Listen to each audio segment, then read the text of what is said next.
The Texas frontier of 1858 was no place for the faint of heart. Tensions between settlers and Native American tribes had reached a breaking point, with violence erupting across the plains like summer lightning. But amidst this chaos, some stories defied the boundaries of hatred and fear. This is the remarkable tale of Sarah Blackwood, a young widow whose act of compassion toward a wounded Comanche boy would not only change her life forever, but challenge everything the frontier settlers believed about their indigenous neighbors. When 60 Comanche warriors appeared at her homestead at dawn 3 days later, Sarah was certain she would die. What happened instead would become a legend that echoed through the hills of Texas for generations. Before we jump back in, tell us where you're tuning in from, and if this story touches you, make sure you're subscribed because tomorrow I've saved something extra special for you. The summer of 1858 brought relentless heat to the Texas frontier.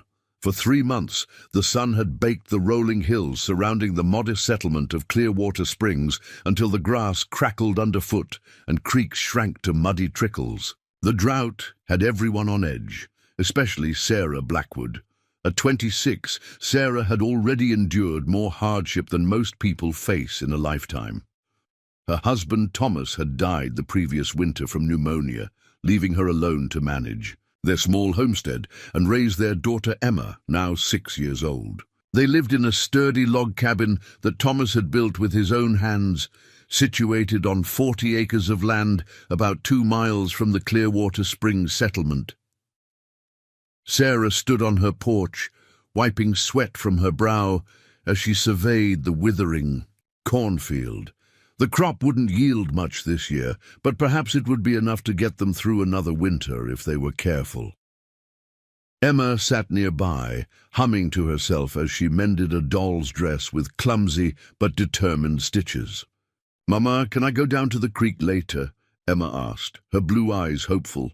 "Maybe there's still enough water for the minnows." Sarah smiled at her daughter, whose blonde braids had come half undone in the heat. "We'll see, sweetheart. First, we need to finish bringing in the laundry and check on the chickens." The isolation didn't bother Sarah most days.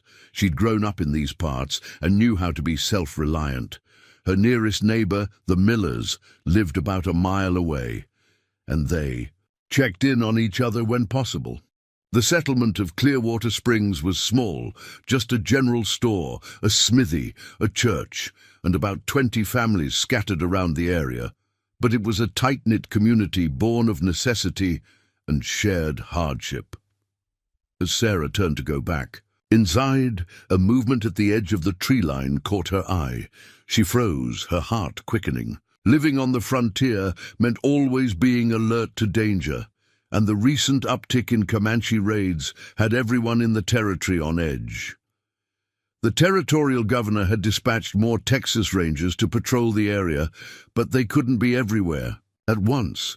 "Emma, go inside now," Sarah said quietly but firmly. Emma knew better than to argue when her mother used that tone. She gathered her doll and sewing and scurried into the cabin. Sarah reached inside the doorway and grabbed Thomas's rifle, which she kept loaded. Though Thomas had taught her to shoot years ago, she prayed she wouldn't have to use it. She squinted against the harsh sunlight, trying to make out what she'd seen. Was it a deer, a drifter, or something more dangerous? The movement came again, and this time Sarah could see it was a person, a small person, staggering out from the trees. Keeping the rifle ready, Sarah cautiously descended the porch steps. As the figure moved into the clearing, she could see. It was a boy, perhaps 12 or 13 years old. His dark hair hung in 2 long braids, and he wore buckskin leggings and a breechcloth. His chest was bare except for a necklace of bear claws. A Comanche boy, alone and far from his people. And he was wounded. Even from this distance, Sarah could see the dark stain spreading across his side. He took 2 more faltering steps toward the cabin, then collapsed onto the parched grass. Sarah hesitated only a moment, though every instinct screamed about the danger, both from the boy himself and from what his presence might bring, she couldn't just let a child die, regardless of his origins. She propped the rifle against the porch and hurried toward him. Up close, the boy's condition was worse than she'd thought. A deep gash ran along his ribs, still seeping blood. His breathing was shallow, his skin hot with fever. He was unconscious, but moaned softly when Sarah touched his shoulder. "Emma!" Sarah called. "Bring me the clean sheets from the line and my medicine bag." Emma appeared on the porch, her eyes wide with fear when she saw the boy. "Mama, I know who he is," Sarah said firmly, "but he's hurt and we're going to help him. Now please do as I say." As Emma ran to fetch the supplies, Sarah wondered what circumstances had brought this boy to her homestead. Where was his family? Why was he alone and injured? The Comanche rarely traveled alone, especially their children. Emma returned with an armful of sheets and Sarah's medicine bag, a leather satchel containing herbs, tinctures, bandages, and other remedies Sarah had learned to prepare from her mother and grandmother. Both had been known as healers in their communities. "What should I do?" Emma asked, her voice small but determined. "Spread one of those sheets here on the ground," Sarah instructed. "We'll move him onto it, then carry him to the shed. We can't bring him into the house." The decision pained Sarah, but she knew it was necessary. If anyone from the settlement discovered she was harboring a Comanche boy, even a child, there would be severe consequences. The shed was clean and weather-tight, with a small window for ventilation. It would have to do. Together, they managed to shift the boy onto the sheet. He was light for his age, all lean muscle and bone. As they lifted the corners of the sheet to carry him, his eyes flickered open, dark, pain-filled eyes that instantly filled with fear and confusion upon seeing Sarah and Emma. He tried to struggle, but was too weak to put up much resistance. "It's all right," Sarah said softly, though she knew he probably didn't understand English. "We're trying to help you." They carried him to the shed and laid him on a pallet of clean straw covered with another sheet. Emma brought water, while Sarah examined the wound more closely. It was a knife wound, deep and potentially fatal if infection set in, which it likely already had, judging by the red streaks beginning to spread from the gash. Sarah set to work, cleaning the wound with boiled water and a tincture of yarrow to stop the bleeding. The boy drifted in and out of consciousness, sometimes watching her with wary eyes, sometimes thrashing in delirium. When Sarah applied a poultice of crushed echinacea and comfrey leaves to draw out the infection, he cried out in a language she didn't understand. "Emma, go to the house and fetch some broth from the pot on the stove," Sarah said, "and bring the willow bark tea I made this morning." As Emma hurried off, Sarah spoke quietly to the boy, not knowing if he understood, but hoping her tone would comfort him. "I don't know what happened to you or how you came to be here, but you're safe now. I'm going to do everything I can to help you heal." The boy's eyes fixed on her face, studying her intensely. Then, to Sarah's surprise, he spoke a single word in heavily accented English. "Why?" Sarah hadn't expected him to know any English at all. "Because you need help," she replied simply, "and because it's the right thing to do." He seemed to consider. This then closed his eyes again, either accepting her answer or too exhausted to question further. Emma returned with a small pot of broth and a cup of tea. With Sarah's help, they managed to get the boy to swallow a few spoonfuls of broth and some of the tea, which would help with the fever and pain. "What's his name, Mama?" Emma asked. "I don't know, sweetheart.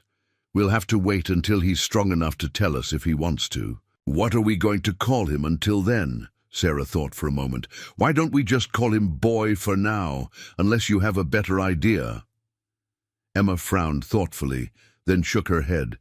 "No, I guess that's okay for now." They spent the rest of the day tending to the boy, changing his poultice, getting him to drink more tea and broth when possible, and cooling his fever with damp cloths. By nightfall, Sarah was cautiously optimistic. His fever hadn't broken, but it hadn't risen either, and the bleeding had stopped entirely. Emma, we need to talk about something important, Sarah said as they walked back to the cabin in the gathering dusk. No one can know that boy is here, not the Millers, not anyone from town. Do you understand? Emma nodded solemnly. Because people don't like the Comanches. That's right. There's been a lot of fighting and hurt on both sides.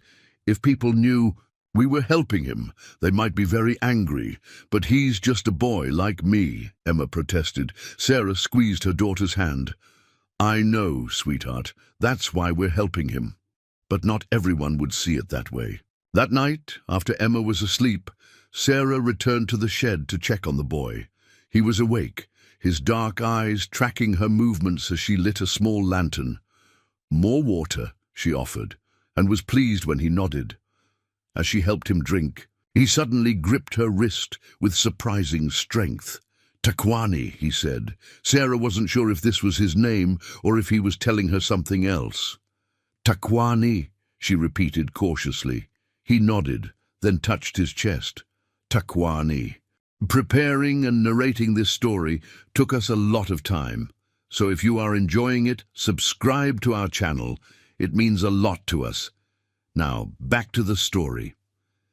I'm Sarah, she responded, placing a hand over her heart. Sarah Blackwood.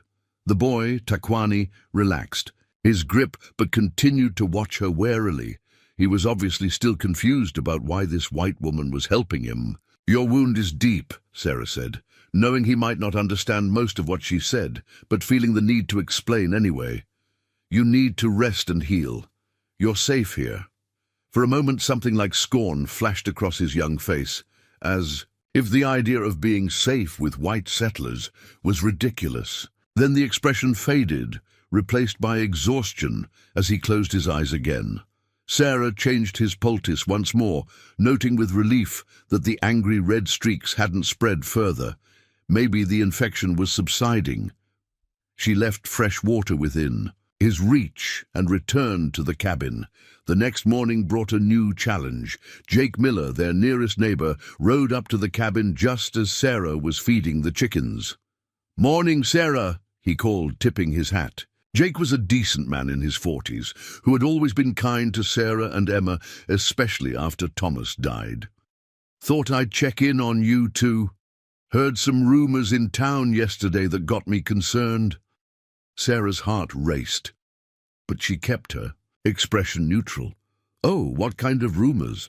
Ranger Johnson said they found signs of a Comanche war party about 20 miles west of here. Said they might be heading this way.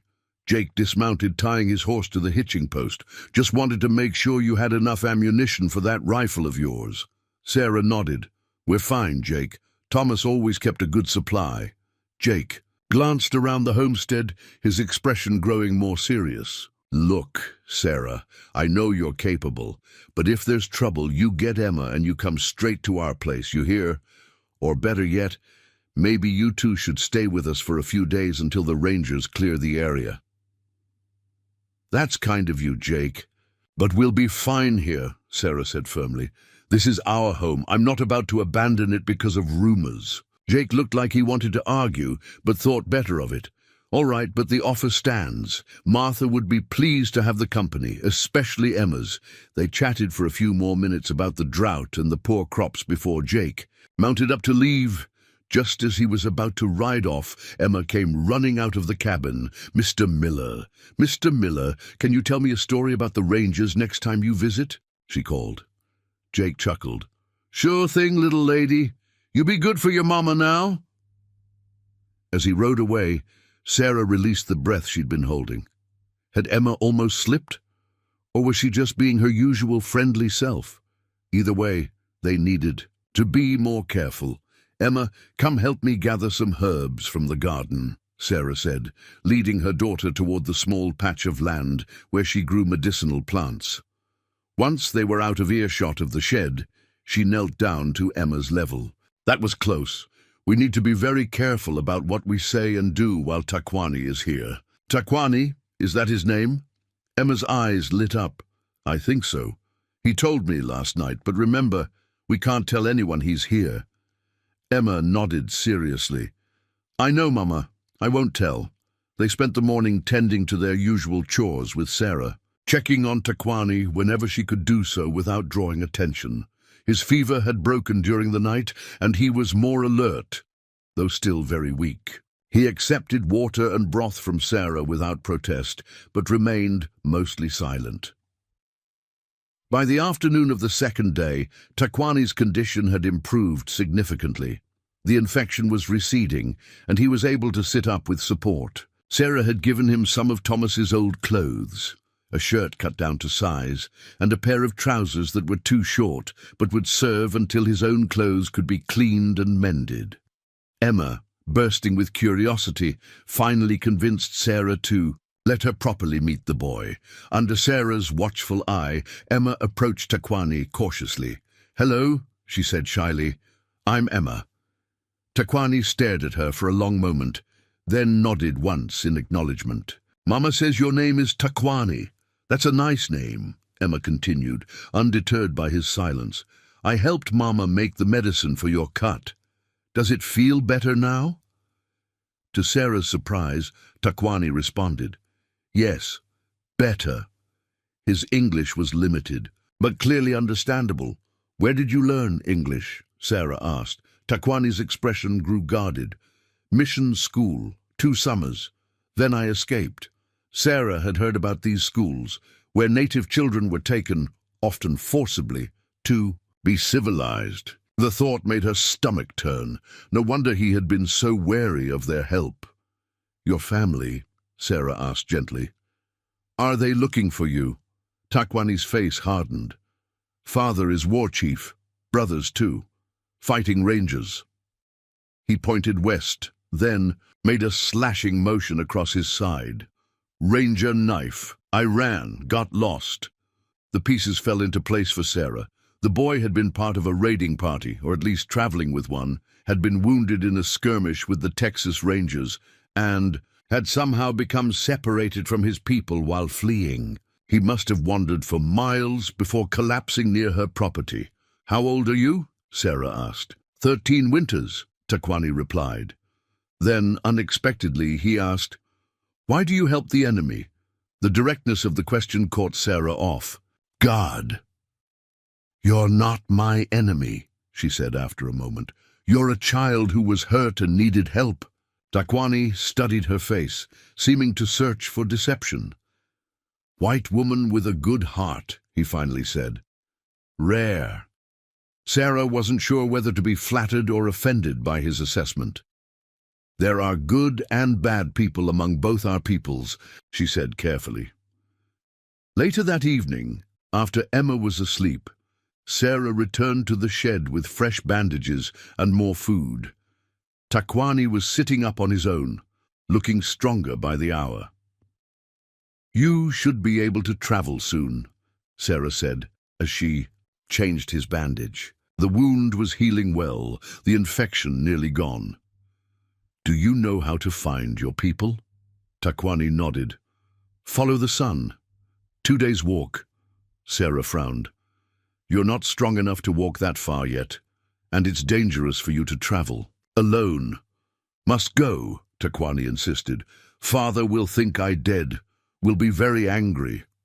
There was genuine concern in his voice, not for himself, Sarah realized, but for what his father might do in his grief and rage. "1 more day," Sarah negotiated. "Rest 1 more day, then I'll give you food and water for your journey." Takwani considered this, then nodded in agreement. 1 day? On the morning of the 3rd day, Takwani was up before dawn, clearly eager to depart. Sarah had packed a small bag with dried meat, corn cakes, and a water skin. She'd also mended his buckskin clothing as best she could. "The Rangers are still patrolling," Sarah warned him. "You'll need to be careful." Takwani nodded grimly. "I am silent like a fox." Emma had insisted on saying goodbye, despite Sarah's concerns about her becoming too attached to the boy. To Sarah's surprise, Takwani allowed Emma to approach him and even bent down slightly when she held out a small, carved wooden horse. "This is for you," Emma said. "My papa made it for me, but I want you to have it so you remember us." Takwani accepted the gift solemnly. "I will remember," he promised. Then, to Sarah's astonishment, he removed one of the bear claws from his necklace and handed it to Emma. For protection. Emma beamed, clutching the gift tightly. Sarah felt a lump form in her throat at the unexpected gesture. As the first rays of sunlight began to peek over the horizon, Sarah walked Takwani to the edge of the property. "Be safe," she said simply. Takwani looked at her with those serious, dark eyes. "White woman saved Takwani, Takwani not forget." Then he turned and disappeared into the trees with a swiftness that belied his recent injury. Sarah watched until he was out of sight, then returned to the cabin where Emma waited on the porch. "He'll be all right," she assured her daughter, though she wasn't entirely convinced herself. "I know," Emma said confidently. "He's brave." The rest of the day passed uneventfully as they returned to their normal routine. Sarah found herself glancing westward occasionally, wondering if Takwani had found his people or if he was still making his way across the dangerous terrain. That night, Sarah found it difficult to sleep. Something about Takwani's departure had left her uneasy. Perhaps it was just concern for his safety, or perhaps it was the knowledge that he was returning to a people who were actively at war with the settlers. Whatever the reason, she tossed and turned until the early hours of the morning, finally drifting into a fitful sleep just before dawn. She was awakened by Emma shaking her shoulder urgently. "Mama! Mama! Wake up!" Emma's voice was pitched high. With excitement or fear, Sarah couldn't immediately tell which. Sarah sat up quickly, instantly alert. "What is it? What's wrong?" "There are Indians, Mama," Emma whispered. "Lots of them, on horses, at the edge of our property." Sarah's blood ran cold. She leapt from the bed and ran to the window, Emma close behind her. What she saw made her heart nearly stop. Silhouetted against the rising sun were dozens of mounted warriors. She quickly counted at least 60, their feathered lances and painted faces stark against the pink and gold sky. At their center, on a magnificent black stallion, sat a man whose very posture radiated authority. His headdress of eagle feathers identified him as a chief. "Oh, God!" Sarah breathed. She turned to Emma, trying to keep her voice steady. "Emma, listen to me. No matter what happens, you stay inside. You hide under the bed, and you don't come out until I call you. Do you understand?" Emma nodded, her eyes wide with fear. "Is it because of Takwani?" "I don't know, sweetheart. Maybe. Now go hide quickly." As Emma scurried to obey, Sarah took a deep breath to steel herself. She grabbed Thomas's rifle from beside the door, knowing full well it would be useless against so many warriors, but unable to face them unarmed. With legs. That felt like lead. She walked onto the porch and stood tall, rifle at her side, as the sun crested the horizon behind the war party. For a long, terrible moment, no one moved. Then from the center of the warriors, the chief raised his hand in a signal, and the entire party began to advance toward the cabin. Sarah gripped the rifle tighter as the Comanche war party approached. Her cabin, the rhythmic drumming of hooves on the hard-packed earth, seemed to match her racing heartbeat. She knew running was pointless, fighting even more so. 60 warriors against one woman with a single rifle. The outcome was inevitable. Her only hope was that they might spare Emma. The warriors fanned out in a semicircle before the cabin, their expressions impassive, their bodies adorned with paint that told stories Sarah couldn't read. Some carried rifles, others bows or lances. All wore the hard-earned confidence of men who had seen battle many times. The chief urged his black stallion forward until he was just 10 paces from the porch. Up close, his presence was even more imposing. His face was lined with years and weathered by the sun, but his eyes were sharp and alert, missing nothing. He wore a magnificent headdress of eagle feathers that cascaded down his back, and across his chest was a necklace of bear claws, similar to the one Takwani had worn. For a long moment, the chief said nothing, simply studying Sarah with those penetrating eyes. Then, to her surprise, he spoke in heavily accented but clear English. "You are the woman who helped my son." It wasn't a question, but Sarah nodded anyway, her mouth too dry to form words. The chief's gaze traveled to the rifle in her hands. "You think to fight Quanah Parker and his warriors with one gun?" Sarah swallowed hard. "No," she managed, "but I will protect my daughter." Something that might have been respect flickered across Quanah's face. He dismounted in one fluid motion, handing his reins to a warrior beside him. As he approached the porch steps, Sarah steeled herself, but kept the rifle pointed downward. "Where is the girl child?"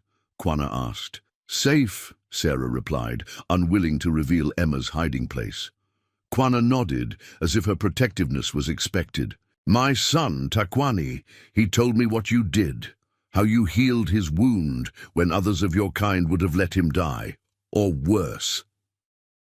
Sarah's mind raced. Takwani had obviously reached his people and told them about her. But was that good or bad? She couldn't read the chief's intentions. "He needed help," she said simply. "I couldn't turn away a child in need." Quanah climbed the first step of the porch, then stopped, leaving Sarah slightly above his eye level. It was a gesture of respect, she realized. He could have easily intimidated her by looming over her. "Many winters ago," Quanah said, his voice taking on the cadence of a storyteller, "my mother was taken by Texas Rangers. Her name was Nadua. Your people called her Cynthia Ann Parker. She was captured as a child, became Comanche, became my mother. Then the bluecoats took her back to live with the whites." His eyes hardened. "She died of sadness, away from her people, away from her sons." Sarah felt a chill run through her. Cynthia Ann Parker's story was well known among the settlers. Captured as a child in a raid, she had integrated into Comanche life so completely that when Texas Rangers rescued her years later, she had repeatedly tried to escape and return to her Comanche family. Sarah hadn't known she had died. "I'm sorry," she said, and meant it.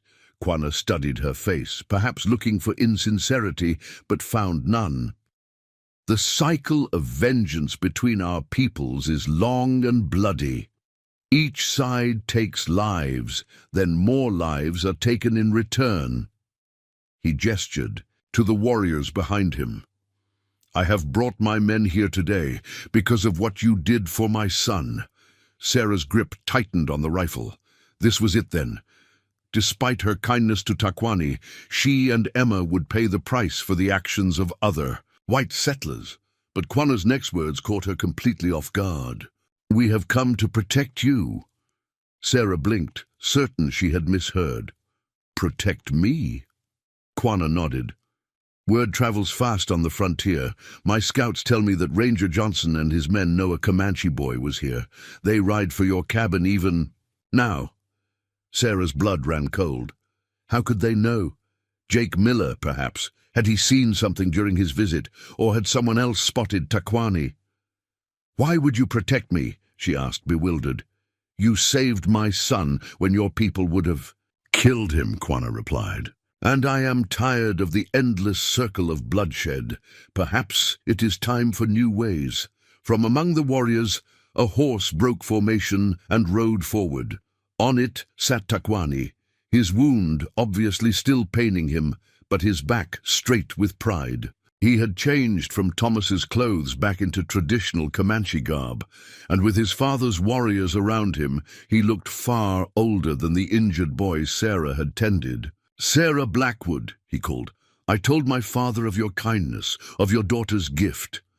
He held up the wooden horse Emma had given him. "You have a good heart. You are not like the others." Before Sarah could respond, a shout came from the rear of the war party. A scout galloped up to Quanah, speaking rapidly in Comanche.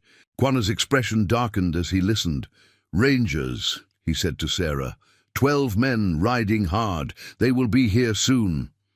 He turned and barked orders to his warriors, who immediately began to move, some taking up positions in the trees surrounding the cabin. others forming a defensive line between the property and the direction from which the Rangers would come. "Wait!" Sarah said frantically. "If they find you here, they'll think I'm collaborating with the enemy. They'll hang me for treason." Quanah considered this, then nodded grimly. "My warriors will hide. The Rangers must not know we are here unless necessary." He looked at Takwani. "You too, my son. Go with Standing Bear and the others." Takwani looked like he wanted to protest, but a stern glance from his father silenced him. He nodded reluctantly and rode back to join a group of warriors heading for the dense trees at the edge of the property. "What should I tell them?" Sarah asked, panic rising in her throat. "Tell them what they want to hear," Quanah advised. "Say the boy came. You drove him off with your rifle. Say nothing of healing him. And if they don't believe me," Quanah's expression was grim, "then Quanah Parker and his warriors will ensure they never doubt another woman's word again. Eins." That ominous promise, he returned to his horse, and with a few quick commands, the entire war party seemed to vanish into the surrounding landscape like morning mist. One moment they filled the clearing, the next they were gone, concealed in the trees, tall grass, and gullies around the property. Only Quanah remained visible, his black stallion half hidden in the shadow of a large oak at the edge of the yard. Sarah took a deep breath and went inside to fetch Emma. There was no time to flee, and the girl would be terrified if Rangers burst in looking for her. "Emma, come out now," Sarah called softly. "There are some men coming to visit us, Texas Rangers." Emma crawled out from under the bed, her small face pale with fear. "Are the Indians gone, Mama?" Sarah hesitated, unwilling to lie but not wanting to frighten Emma further. "They're not going to hurt us, sweetheart, but the Rangers don't need to know they were here. If they ask, you tell them we haven't seen any Indians except for one boy who ran away when I fired the rifle into the air. Do you understand?" Emma nodded solemnly. "Is this like when you told me not to tell Mr. Miller about Takwani?" "Yes, exactly like that. This is our secret." Sarah smoothed Emma's rumpled dress and quickly braided her blonde hair. "Come on now, let's go outside and wait for them. And remember, let me do most of the talking." They returned to the porch just as the sound of approaching horses became audible. Within minutes, a group of 12 Texas Rangers rode into view, dust billowing behind them. They were hard-faced men in wide-brimmed hats, each carrying multiple weapons. At their head rode Captain James Johnson, a man Sarah had met once or twice in town, a stern, uncompromising ranger with a reputation for efficiency and ruthlessness when dealing with the Indian problem. Sarah felt a prickle of fear run down her spine. Johnson was known for his unshakable conviction that the only good Comanche was a dead one. If he discovered she had helped Takwani, there would be no mercy. The Rangers reined in their horses in front of the cabin, Johnson dismounting while the others remained vigilant, scanning the surroundings. "Mrs. Blackwood," Johnson said, tipping his hat with cold courtesy, "we received word that a Comanche boy was seen near your property. Have you had any trouble?" Sarah met his gaze steadily, one hand on Emma's shoulder. "A boy came by yesterday. I fired a warning shot and he ran off. Haven't seen any sign of him since." Johnson's eyes narrowed slightly. He was a man who had built his career on sensing deception, and Sarah feared her story wasn't convincing him. "Just a boy. Alone," Johnson pressed. "Comanche don't usually let their young wander unaccompanied." "I can only tell you what I saw, Captain," Sarah replied, trying to keep her voice even. "One boy wounded in the side. He didn't come close enough for me to see more." "Wounded, you say?" Johnson's interest sharpened. "We had a skirmish with a war party 3 days back. Wounded several before they retreated. Been tracking a blood trail on and off since then." He glanced around the property. "Mind if my men take a look around? Ensure there's no danger to you. And your daughter?" It wasn't really a request, Before Sarah could respond, Johnson was already signaling his men to spread out and search the area. "Of course," Sarah said, her heart pounding. "We have nothing to hide." Two rangers headed toward the shed where Takwani had recuperated. Sarah's stomach clenched. Had she left any evidence behind? Blood-stained bandages or other signs of his stay? Johnson remained with Sarah and Emma, his calculating gaze taking in every detail of their appearance. "Been living out here alone since—" "Your husband passed, haven't you, Mrs. Blackwood? Must be difficult." "We manage," Sarah replied stiffly. "Brave woman," Johnson said, though his tone suggested foolhardy rather than brave. "But these are dangerous times. The territorial governor is considering ordering all isolated homesteads abandoned until the Comanche threat is neutralized. For your own safety, of course." Sarah felt a flare of anger. "This is our home, Captain. We're not leaving it." Johnson shrugged. "May not have a choice, ma'am. Once the order comes through." One of the rangers who had been searching the shed approached.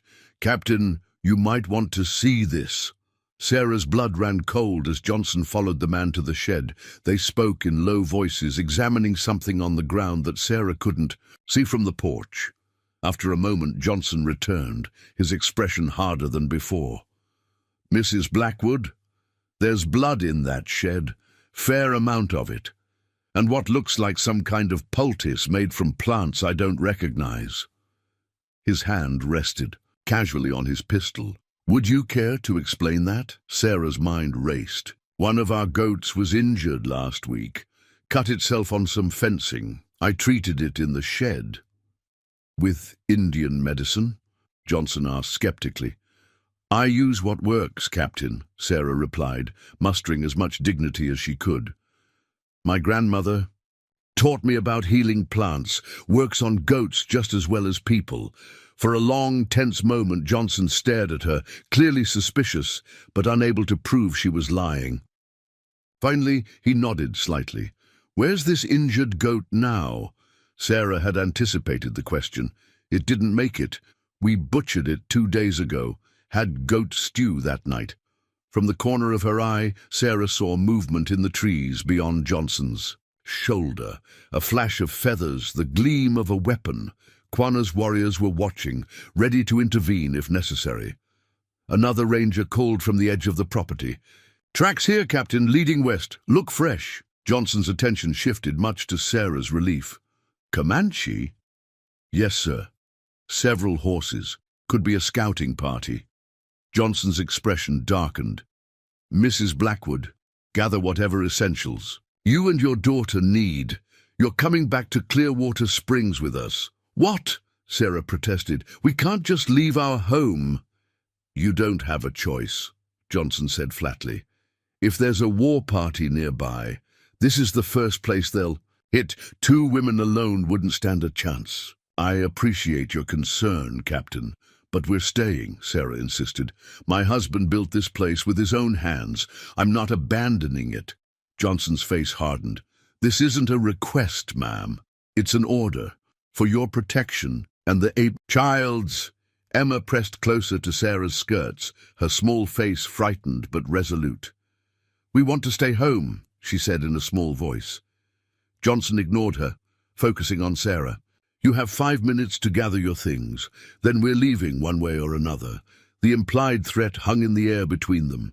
Sarah realized with a sinking heart that he was prepared to force them if necessary. Perhaps he even suspected her of collaborating with the Comanche and wanted her where he could keep an eye on her. "Mama," Emma whispered, looking up at her uncertainly. Before Sarah could respond, a new sound cut through the tense silence.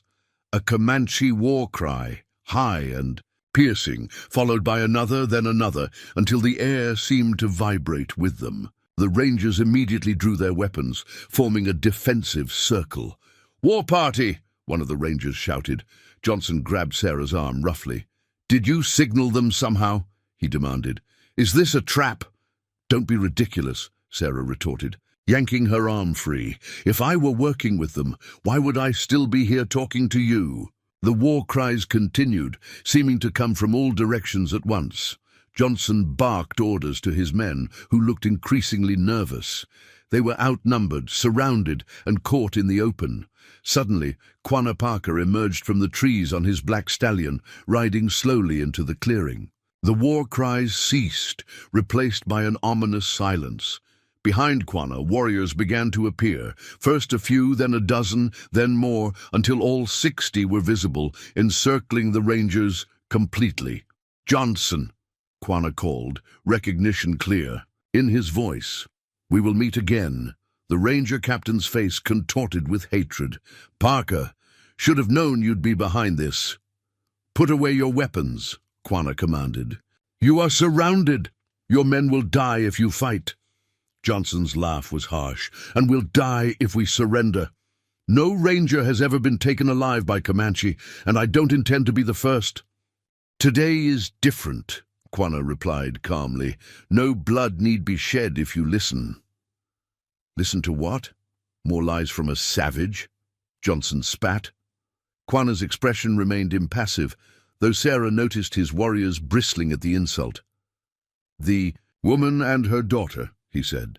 "They are under my protection. You will not force them from their home." Johnson looked from Quanah to Sarah, his eyes widening with understanding. "So that's how it is. You're in league with them." He turned to his men. "The woman's a traitor." "No," Quanah interrupted sharply. "She is not in league with us. She showed kindness to a wounded boy. For that, I repay with protection." He addressed Sarah directly. "Tell him, Sarah Blackwood. Tell him what happened." Sarah hesitated, looking from Quanah to Johnson, then down at Emma, who watched the unfolding scene with wide, frightened eyes. The truth was her only option now. "3 days ago, a wounded Comanche boy came out of the woods onto my property," she said clearly, so all could hear. "He was 13 years old and dying from a knife wound and infection. I treated his wound and gave him food and shelter until he was strong enough to leave.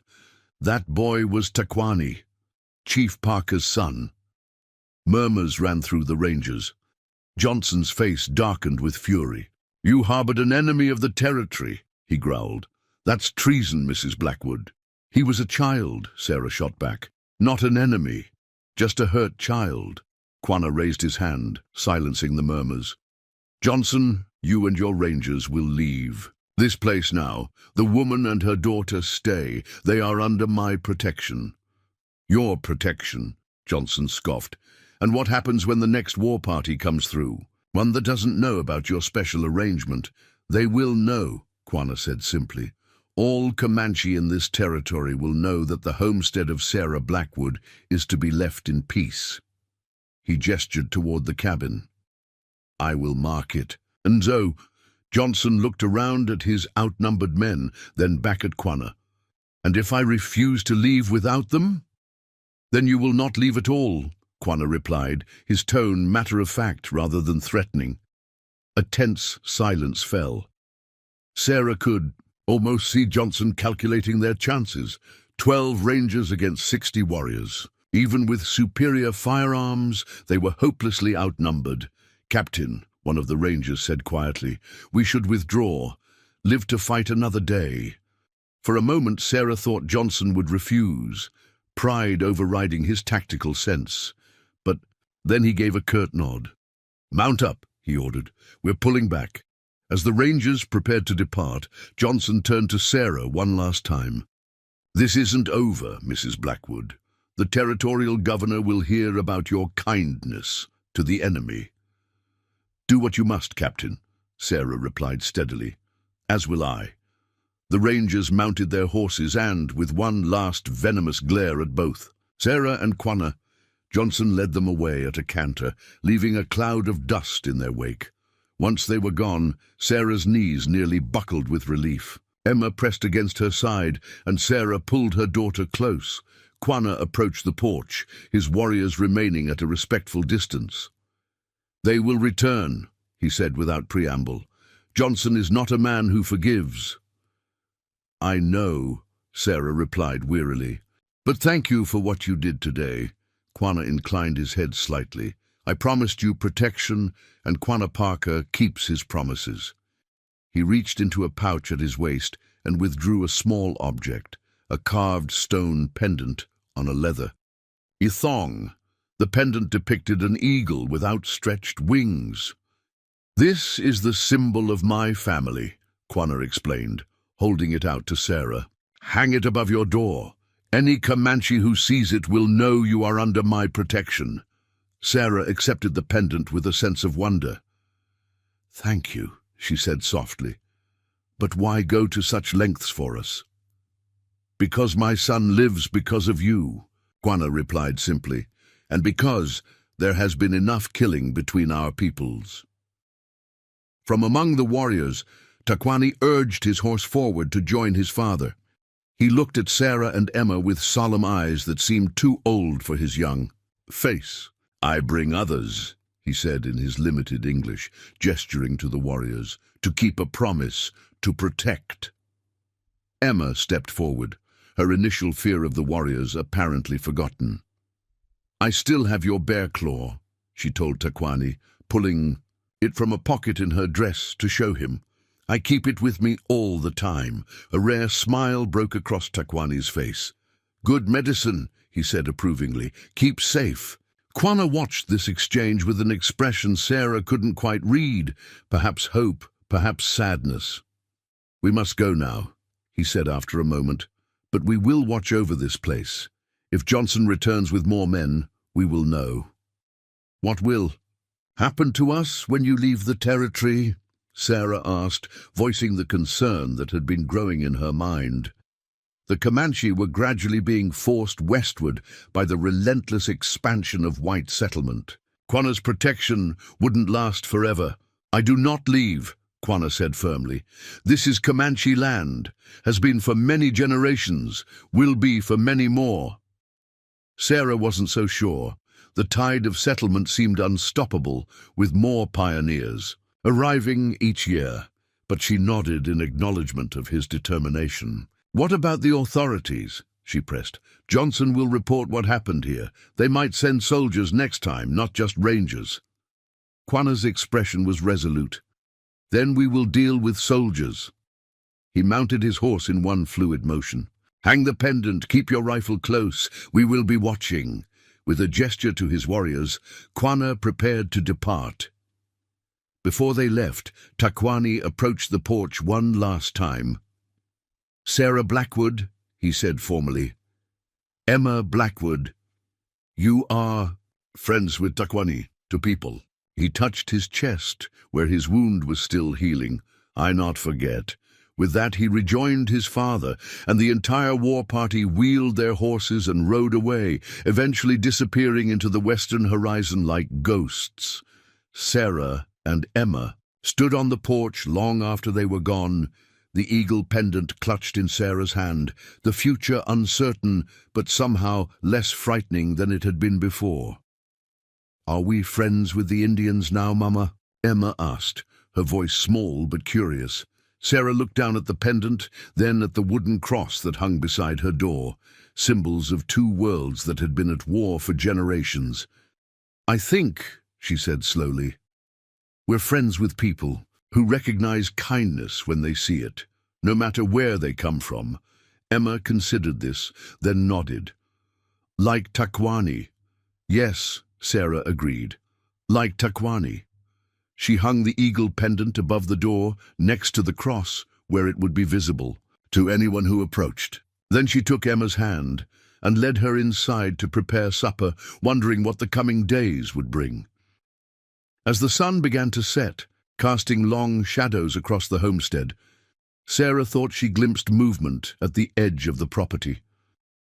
Perhaps a lone rider watching from the trees.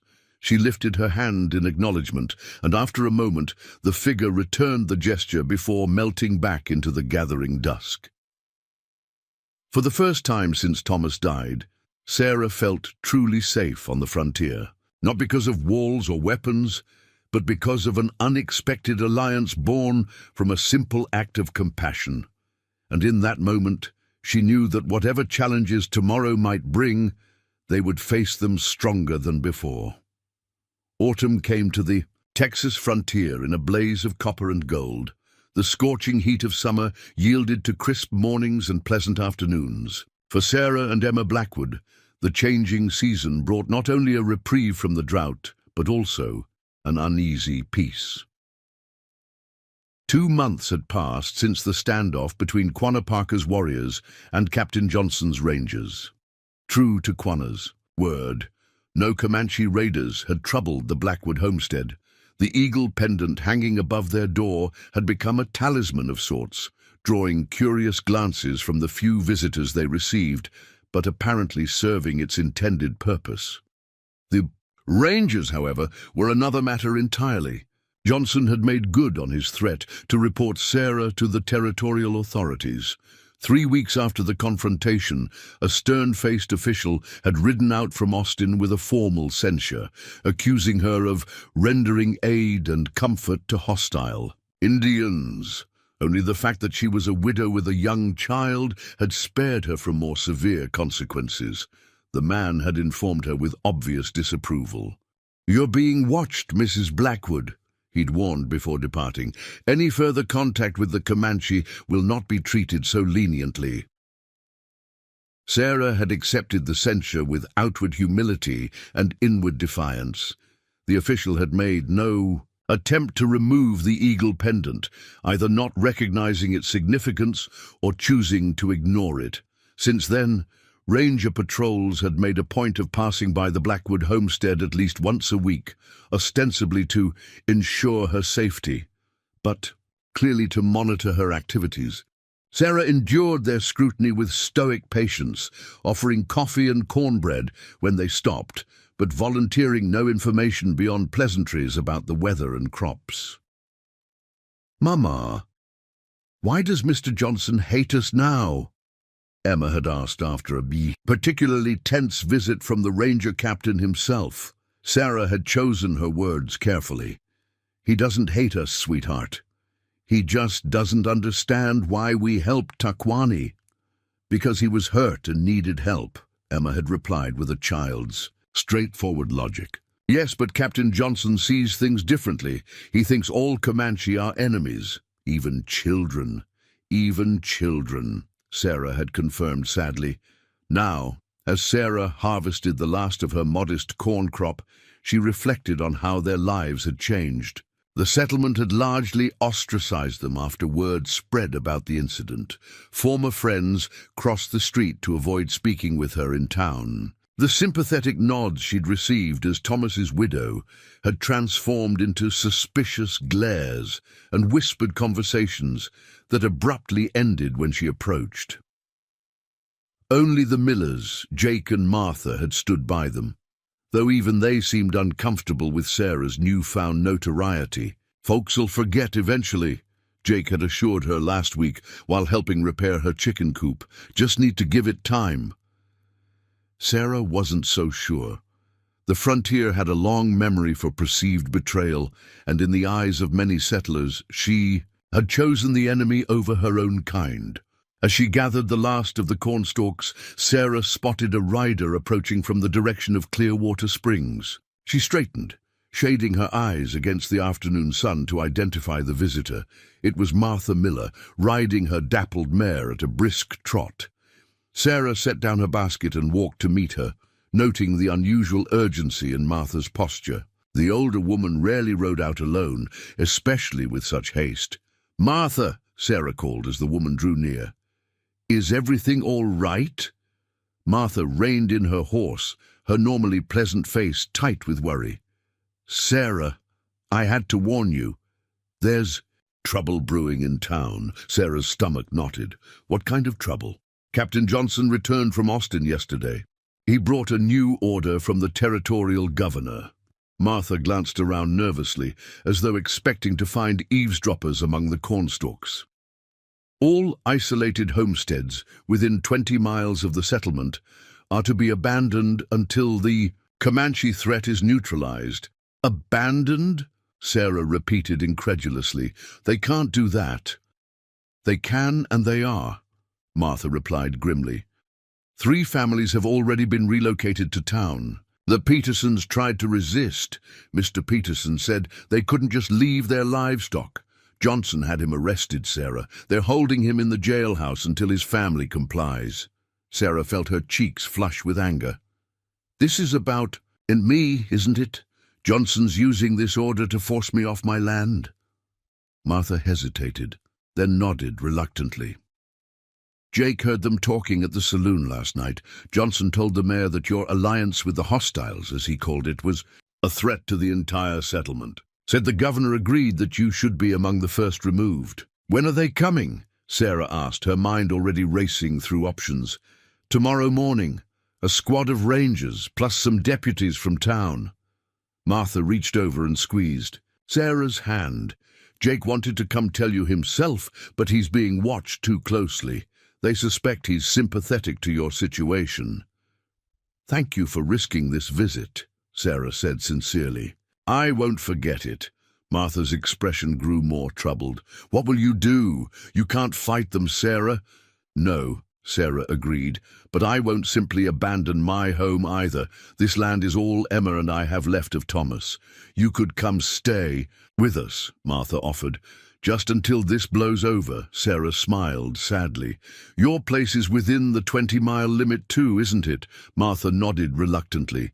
We've been told to prepare for relocation by the end of the week. Then we'd all just end up in town under Johnson's thumb. Sarah squeezed Martha's hand in return, then released it. Thank you for the offer, but I need to think. I need to decide what's best for Emma. Martha clearly wanted to say more, but seemed to sense Sarah's need to process this information alone. She gathered her reins. Whatever you decide, we're with you. Jake said to tell you that. It means more than you know, Sarah replied. Now go on before someone notices you're missing. After Martha departed, Sarah returned to the cabin, her harvest forgotten. Emma was inside, practicing her letters, at the small table Thomas had built. Who was that riding away, Mama? She asked without looking up from her slate. Mrs. Miller with some news from town. Sarah kept her voice casual, not wanting to alarm her daughter. Emma, how would you feel about a little adventure? Emma looked up, instantly interested. What kind of adventure? Well, I was thinking we might take a trip for a few days, pack some supplies and go visiting. Emma's brow furrowed skeptically. Visiting who? Nobody in town talks to us anymore except the Millers. Sometimes Sarah forgot how perceptive children it could be. She sat down beside her daughter, choosing honesty over pretense. Some men from town want us to leave our home for a while. I don't think that's right, so we're going to go away until they change their minds. Is it because of Taquani? Emma asked. Sarah nodded. Partly. Some people are still angry that we helped him. Where will we go? That was the question Sarah had been asking herself since Martha's revelation. Where could they go that the rangers wouldn't find them? They had no family within hundreds of miles, and no friends beyond the Millers who would risk sheltering them. An idea formed in her mind, dangerous, perhaps even foolhardy, but possibly their only option. The eagle pendant hanging above there. A door suddenly seemed like more than a symbol of protection. It was an invitation. I have an idea, Sarah said carefully, but it might sound a little scary at first. Emma set down her chalk. Are we going to find Taquani? The directness of the question startled Sarah. Why would you think that? Emma shrugged. Because he's our friend, and his father said they would protect us. Out of the mouths of babes, Sarah thought. Yes, she admitted.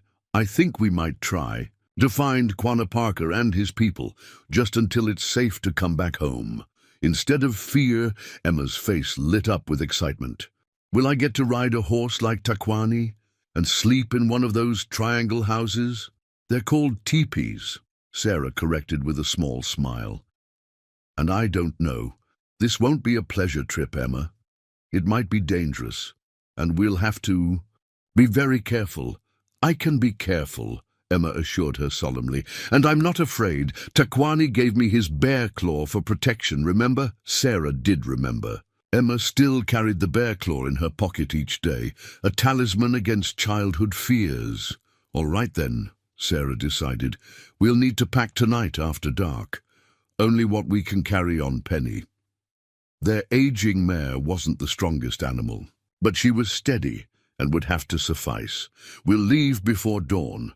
As Emma helped gather essential supplies, clothing, food, medicines, Thomas's rifle and ammunition, Sarah tried to suppress her doubts.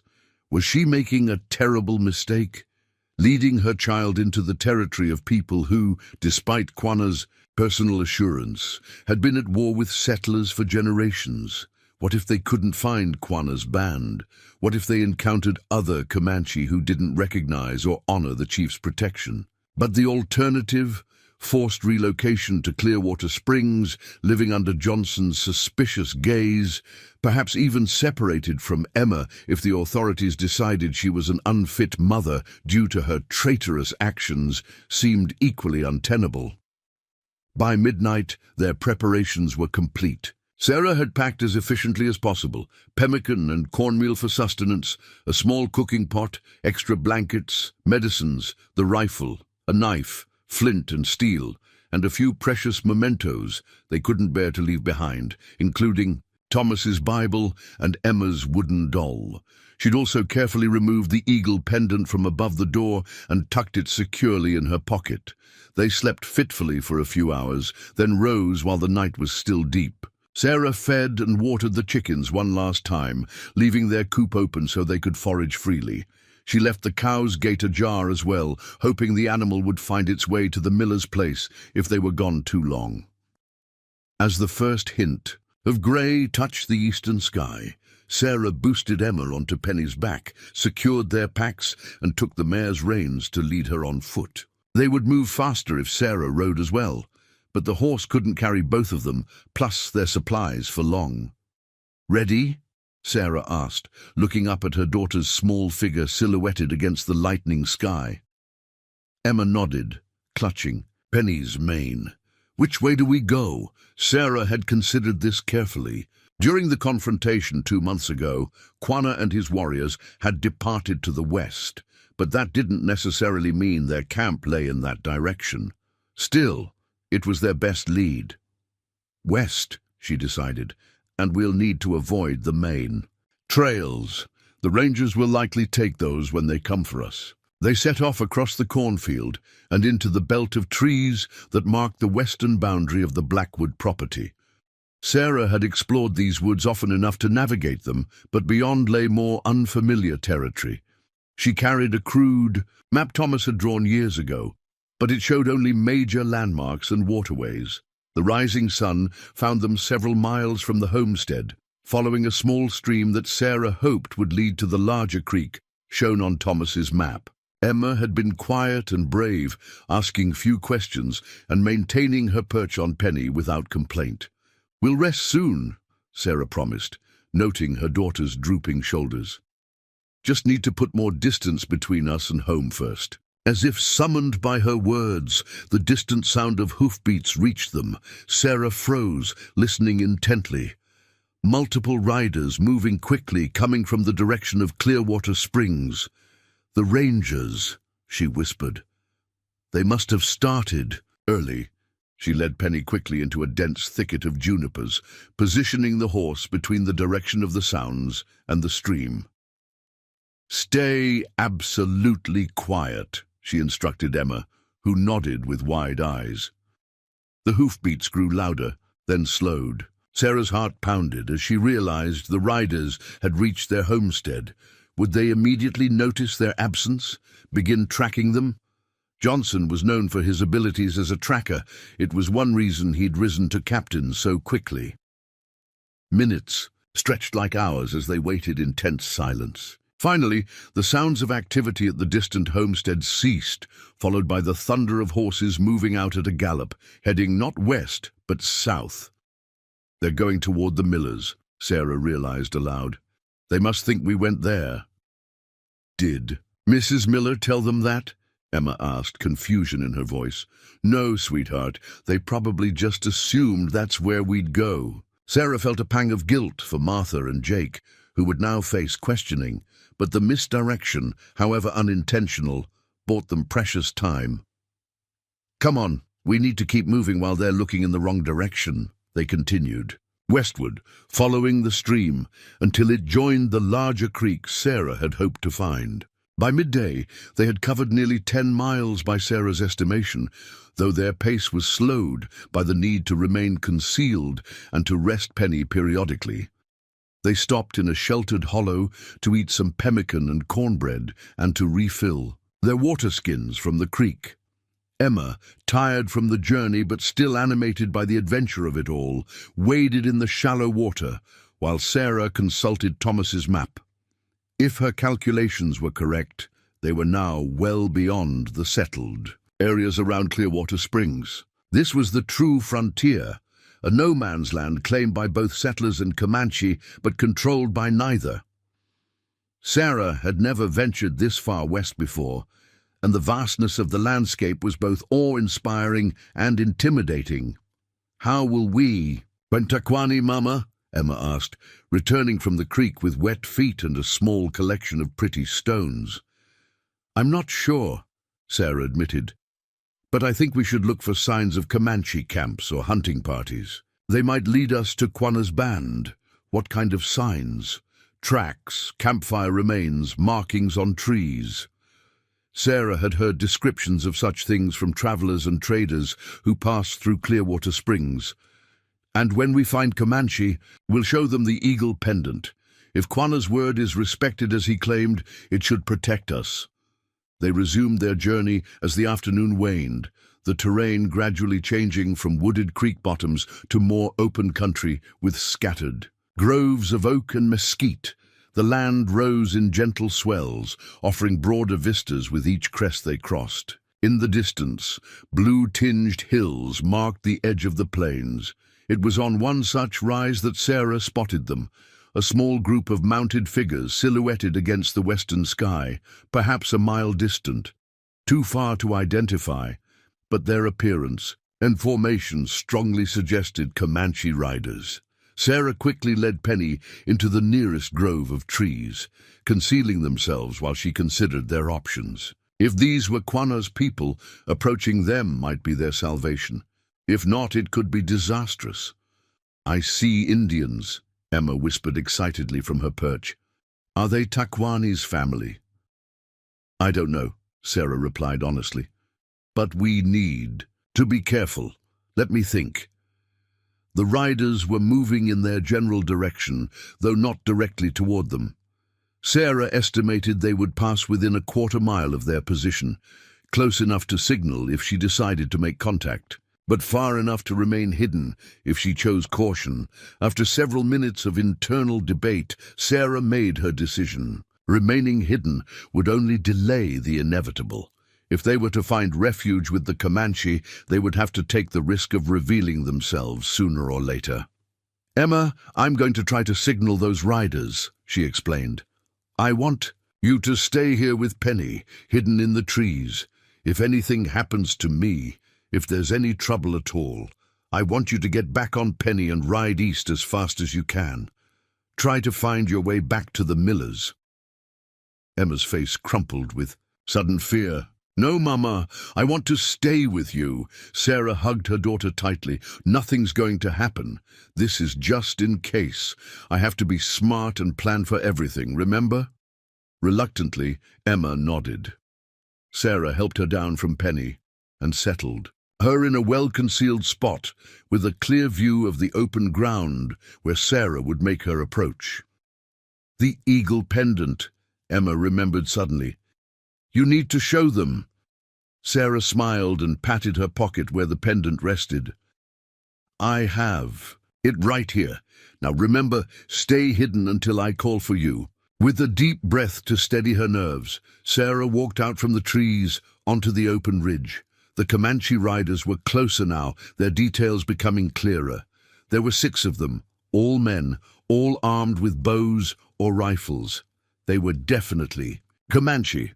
Judging by their distinctive riding style and appearance, Sarah raised both arms above her head in what she hoped was a universal gesture of peaceful intent. For a heart-stopping moment, the riders continued without appearing to notice her. Then, as one, they wheeled their horses and charged directly toward her position. Sarah held her ground, though every instinct screamed at her to flee. The riders approached at breathtaking speed, spreading out to flank her as they neared. When they were perhaps 50 yards away, they abruptly reined in, creating a semicircle around her but maintaining their distance. One rider, wearing a bandolier of ammunition across his chest and a single eagle feather in his hair, spoke sharply in Comanche. His tone made the question clear, even if Sarah couldn't understand the words. With slow, deliberate movements, Sarah reached into her pocket and withdrew the eagle pendant. She held it up so all could see, the carved stone gleaming in the late afternoon sun. The effect was immediate. The warriors exchanged glances and rapid words in Comanche. The leader urged his horse forward, studying Sarah's face intently as he approached. "Where do you get this?" he demanded in broken English, pointing to the pendant. "From Chief Quanah Parker," Sarah replied steadily. "My name is Sarah Blackwood. I helped his son, Taquani, when he was wounded." Recognition dawned in the warriors' eyes. "The healing woman," he said. "Taquani, speak of you." Relief swept through Sarah so powerfully that her knees nearly buckled. "Yes, my daughter and I need to find Quanah. We need his protection." The warrior frowned slightly. "Why, white woman? Seek Comanche now?" Sarah explained as concisely as she could about the rangers, the relocation order, and their flight from the homestead. The warrior listened impassively, but she thought she detected a glimmer of understanding in his eyes.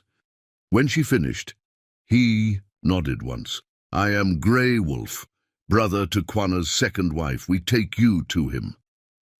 Sarah could hardly believe their luck. "My daughter and our horse are in the trees," she said, pointing. "May I call them out?" Grey Wolf nodded, and Sarah turned to signal Emma. She emerged hesitantly from the trees, leading Penny by the reins.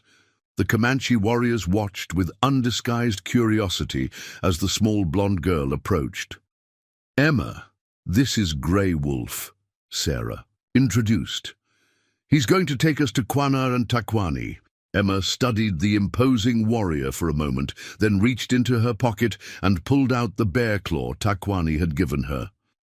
"Taquani gave me this," she said, holding it up as Sarah had done with the pendant. "For protection."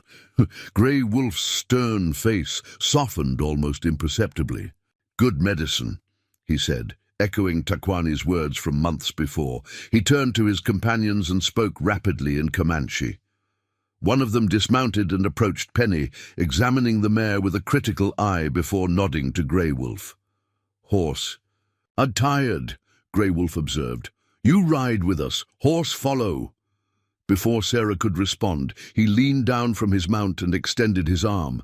With only a moment's hesitation, she grasped it, and he swung her up behind him on his horse with surprising strength. Another warrior did the same for Emma, who let out a small squeal of surprise as she found herself seated in front of a young Comanche brave, barely out of his teens. "Hold tight," Grey Wolf instructed Sarah. "Camp far." With that, the party set, off at a ground-eating lope, Penny trotting behind them on a lead, held by one of the warriors. Sarah clung to Grey Wolf's waist, acutely aware of the strangeness of her situation. 24 hours ago, she had been harvesting corn on her homestead. Now, she was riding through the wilderness with a band of Comanche warriors seeking sanctuary, with the very people she had been raised to fear. As the sun sank toward the horizon, painting the western hills in shades of amber and purple, Sarah caught sight of Emma on the horse ahead. Despite the gravity of their circumstances, her daughter's face shone with excitement and wonder. In that moment, Sarah felt an unexpected sense of peace settle over her. Whatever challenges awaited them in Quanah's camp, they had chosen their own path rather than submitting to the one Johnson and the territorial authorities had tried to force upon them. As twilight deepened into night and the first stars appeared, Overhead, Sarah thought she could make out the distant glow of campfires against the darkening landscape. Grey Wolf confirmed her observation with a single word: home. The Comanche camp sprawled across a sheltered valley nestled between rolling hills. As Grey Wolf led their party down the slope, Sarah counted at least 30 teepees arranged in a rough circle, their silhouettes stark against the night sky. Cook fires dotted the encampment, casting flickering orange light on the people moving among them. Several hundred Comanche, Sarah estimated, men, women and children going about their evening activities. Their approach did not go unnoticed. Children spotted them first, pointing and calling out. Adults turned to watch, their expressions shifting from casual interest to wary curiosity as they identified the two white figures among the returning warriors. Grey Wolf led them directly to the center of the camp, where the largest teepee stood. Decorated with painted symbols and topped with a crown of eagle feathers, it clearly belonged to someone of importance. Quanah Parker, Sarah assumed. They halted before this teepee, and Grey Wolf dismounted, motioning for Sarah to do the same. The young warrior carrying Emma brought his horse alongside, helping the little girl down with unexpected gentleness. "Wait here," Grey Wolf instructed, before ducking through the teepee's entrance flap. As they stood in the firelight, surrounded by curious onlookers, Sarah fought to control her nerves. She drew Emma close, acutely aware of how vulnerable they were. The Comanche maintained a respectful distance, but their stares were intense and evaluating. A small commotion near one of the fires caught Sarah's attention. A boy had jumped to his feet and was running toward them, dodging adults who tried to stop him. "Takwani," Emma whispered, recognizing him before Sarah did. It was indeed Takwani, looking healthier and stronger than when they'd last seen him. He skidded to a halt before them, his face split in an uncharacteristic grin. "Sarah Blackwood, Emma Blackwood," he exclaimed, clearly having practiced their names. "You come." Despite their circumstances, Sarah couldn't help returning his smile. "Hello, Takwani. Yes, we've come to see your father." Takwani nodded eagerly. "Father, speak with Grey Wolf now." He touched his side where his wound had been. "See? Strong now. You make good medicine. I'm glad you're better," Sarah said sincerely. Emma stepped forward, pulling the bear claw from her pocket. "I kept it safe, just like you said." Takwani's expression grew serious as he nodded approvingly. "Good medicine. Keep safe always." Before they could converse further, the teepee flap opened and Grey Wolf emerged, followed by Quanah Parker. The Comanche chief was as imposing as Sarah remembered, his tall figure commanding immediate respect. He wore a simple buckskin shirt and leggings tonight, without the elaborate headdress from their previous encounter, but his authority was unmistakable. Quanah's eyes found Sarah's immediately. "Sarah Blackwood," he said, his deep voice carrying across the suddenly quiet camp. "Why do you come to my people?" Sarah stepped forward, conscious of the hundreds of eyes upon her. With steady hands, she withdrew the eagle pendant from her pocket and held it up. "You gave me this as a sign of your protection," she said clearly. "Now I need that protection. The rangers and territorial authorities have ordered all homesteaders to abandon their lands. They would force us into the settlement, where Captain Johnson has sworn to punish me for helping your son." Quanah took the pendant from her hands, examining it briefly before returning his gaze to Sarah. "So you flee from your own people to seek shelter with the Comanche?" Sarah lifted her chin. "I fled people who would punish compassion and force us from our home. I came to the one person who promised me protection when I needed it." A murmur ran through the gathered Comanche as Grey Wolf translated her words. Sarah couldn't interpret their reaction, but she thought she detected hints of approval among some faces. Quanah studied her for a long moment, his expression unreadable. Then unexpectedly he smiled, a small quirk of his lips that transformed his stern countenance. "The woman who saved my son is brave," he announced, loud enough for all to hear. The Comanche respect bravery. He gestured toward his teepee. Come, we will talk. With that simple invitation, Sarah felt the tension in the camp dissipate. Not completely. Many still watched her with suspicion, but Quanah's acceptance had established her status for the moment. Takwani fell beside Emma as they followed Quanah into the large teepee. Inside, a fire burned in a central pit, its smoke rising through an opening at the peak. Furs and woven blankets covered the ground, creating comfortable seating areas. Several women were present, one nursing an infant, another grinding something in a stone mortar. They looked up with interest as the visitors entered. My wives, Quanah explained briefly, gesturing to the women, and my youngest son. He nodded toward the infant. Grey Wolf took a position near the entrance, while Quanah indicated that Sarah and Emma should sit on a buffalo hide near the fire. Takwani settled next to Emma, clearly pleased to be reunited with his friend. The older of Quanah's wives brought them wooden bowls containing a rich stew of meat and wild roots. Sarah thanked her, surprised by the immediate hospitality. She and Emma ate gratefully, the food delicious after their long journey. When they had finished, Quanah dismissed the women with a few words in Comanche. They departed, taking Takwani with them, despite his obvious reluctance to leave Emma's side. Now, Quanah said, once they were alone, except for Grey Wolf, tell me everything. Sarah recounted the events since their last meeting, the ostracism from the settlement, Johnson's harassment, and finally the relocation order and their flight west. Quanah listened attentively, occasionally asking Grey Wolf to clarify a particular English phrase. This Johnson, Quanah said when she had finished, he is a man consumed by hatred. I have known many such men, both white and Comanche. They bring suffering wherever they go. He won't stop looking for us, Sarah admitted. Especially now that we've fled. Quanah nodded, unsurprised. What do you ask of me, Sarah Blackwood? Sarah had been pondering this question throughout their journey. Sanctuary, she said finally. A safe place for Emma and me until we can return to our home.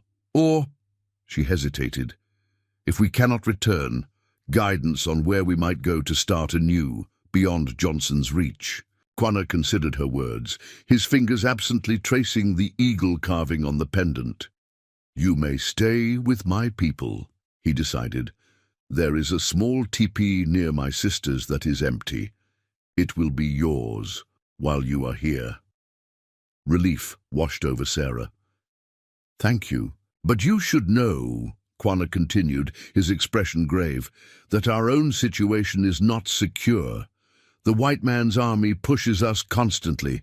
We move camp often. This is not a peaceful life like your homestead.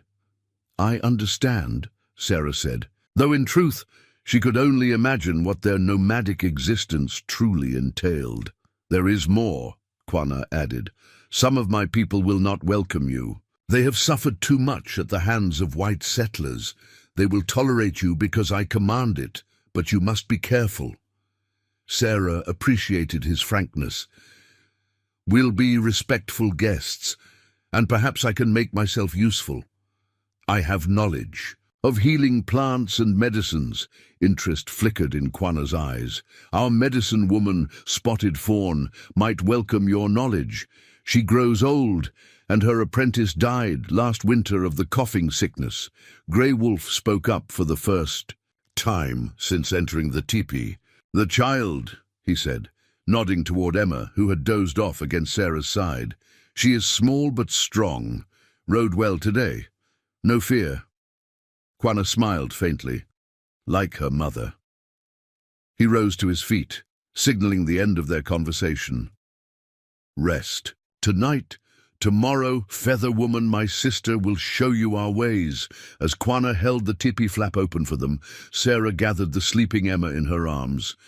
Thank you for your hospitality, she said formally. We won't forget this kindness. Quanah's response surprised her. It is not good to repay a debt You saved my son's life. The Comanche do not forget such things. Grey Wolf led them to a small teepee on the eastern side of the camp. It was modest but clean, with fresh hides on the ground and a small fire already, kindled in the central pit. Sarah laid Emma gently on one of the sleeping robes provided, then turned to Grey Wolf. "Our horse," she began. "With our ponies," he assured her. "Safe."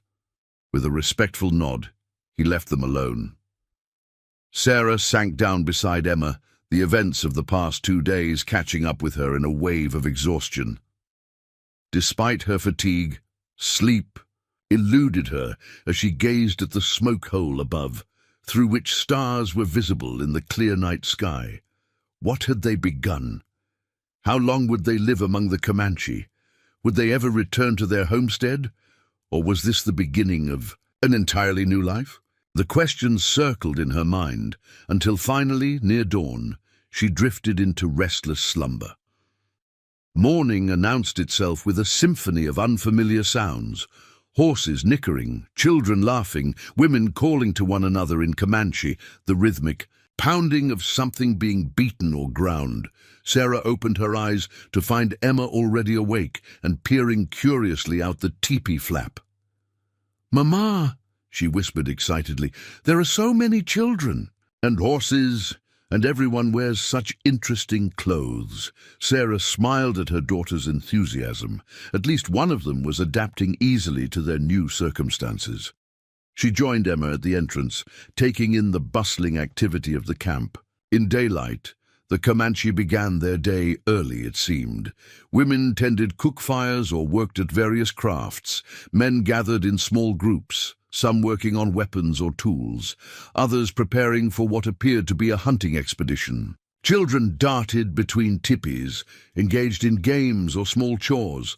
A middle-aged woman approached their teepee, her long black hair streaked with silver and arranged in 2 thick braids. She wore a beautifully beaded buckskin dress and carried a bundle. In her arms, "I am Feather Woman," she introduced herself in accented but clear English. "Quanah's sister. He says, I am to help you learn our ways." Sarah stepped outside, Emma close behind her. "Thank you for your help. I'm Sarah, and this is my daughter Emma." Feather Woman nodded, her dark eyes appraising them frankly. "Your clothes," she said, extending the bundle she carried. "They mark you as different. These will help you blend more." Sarah accepted the offering. 2 sets of Comanche clothing, one sized for her and one for Emma. The gesture touched her. Proper clothing was a practical necessity, but also symbolic of their acceptance, however temporary. "Thank you," she said sincerely. "This is very kind." Feather Woman's expression remained neutral. "Quanah says you know healing plants. Is this true?" "Yes," Sarah confirmed. "My mother and grandmother taught me." Feather Woman seemed to approve of this connection to maternal teaching. "Spotted Fawn will want to speak with you. First food, then clothes, then work." The day passed in a whirlwind of new experiences. After a breakfast of cornmeal porridge sweetened with wild honey, Feather Woman helped them don their new clothing. Sarah found the soft buckskin dress more comfortable than she had expected, though moving in moccasins instead of her sturdy boots required adjustment. Emma, transformed in her miniature version of Comanche dress, was quickly absorbed into a group of children her age. Despite the language barrier, they seemed to communicate through gestures and the universal language of play. Sarah watched anxiously at first, but the children's acceptance of Emma appeared genuine, if curious. Feather Woman introduced Sarah to Spotted Fawn, the elderly medicine woman. Bent with age but sharp-eyed and quick-minded, she questioned Sarah extensively about her knowledge of plants and healing methods. Their conversation, translated by Feather Woman, revealed both differences and surprising similarities in their approaches. "Your plant knowledge is good," Spotted Fawn pronounced. "Finally, you will help me gather tomorrow. By mid-afternoon, Sarah found herself assisting the women in scraping a fresh deer hide, one of many tasks she observed being distributed among the tribe's females. The work was hard but communal, with women conversing and occasionally laughing as they worked. Though Sarah couldn't understand their words, the rhythm of their interaction felt familiar, reminding her of quilting circles and harvest gatherings back in the settlement. As evening approached, Emma returned to her side, flushed, with excitement from a day of exploration and play. "Mama, I learned some Comanche words," she announced proudly. "And Takwani showed me how to make a grass whistle. And I met his cousins, and we saw the new babies in the horse herd." Sarah smiled at her daughter's enthusiasm, relieved that Emma was adapting so well. "Did you thank Takwani for showing you?" "Oh, these things," Emma nodded vigorously. "He says tomorrow he'll teach me to ride a proper Comanche pony, not an old farm horse like Penny." She looked momentarily guilty. "I told him Penny was a good horse, though." "That was right to do," Sarah assured her. "We should always be grateful for what has served us well."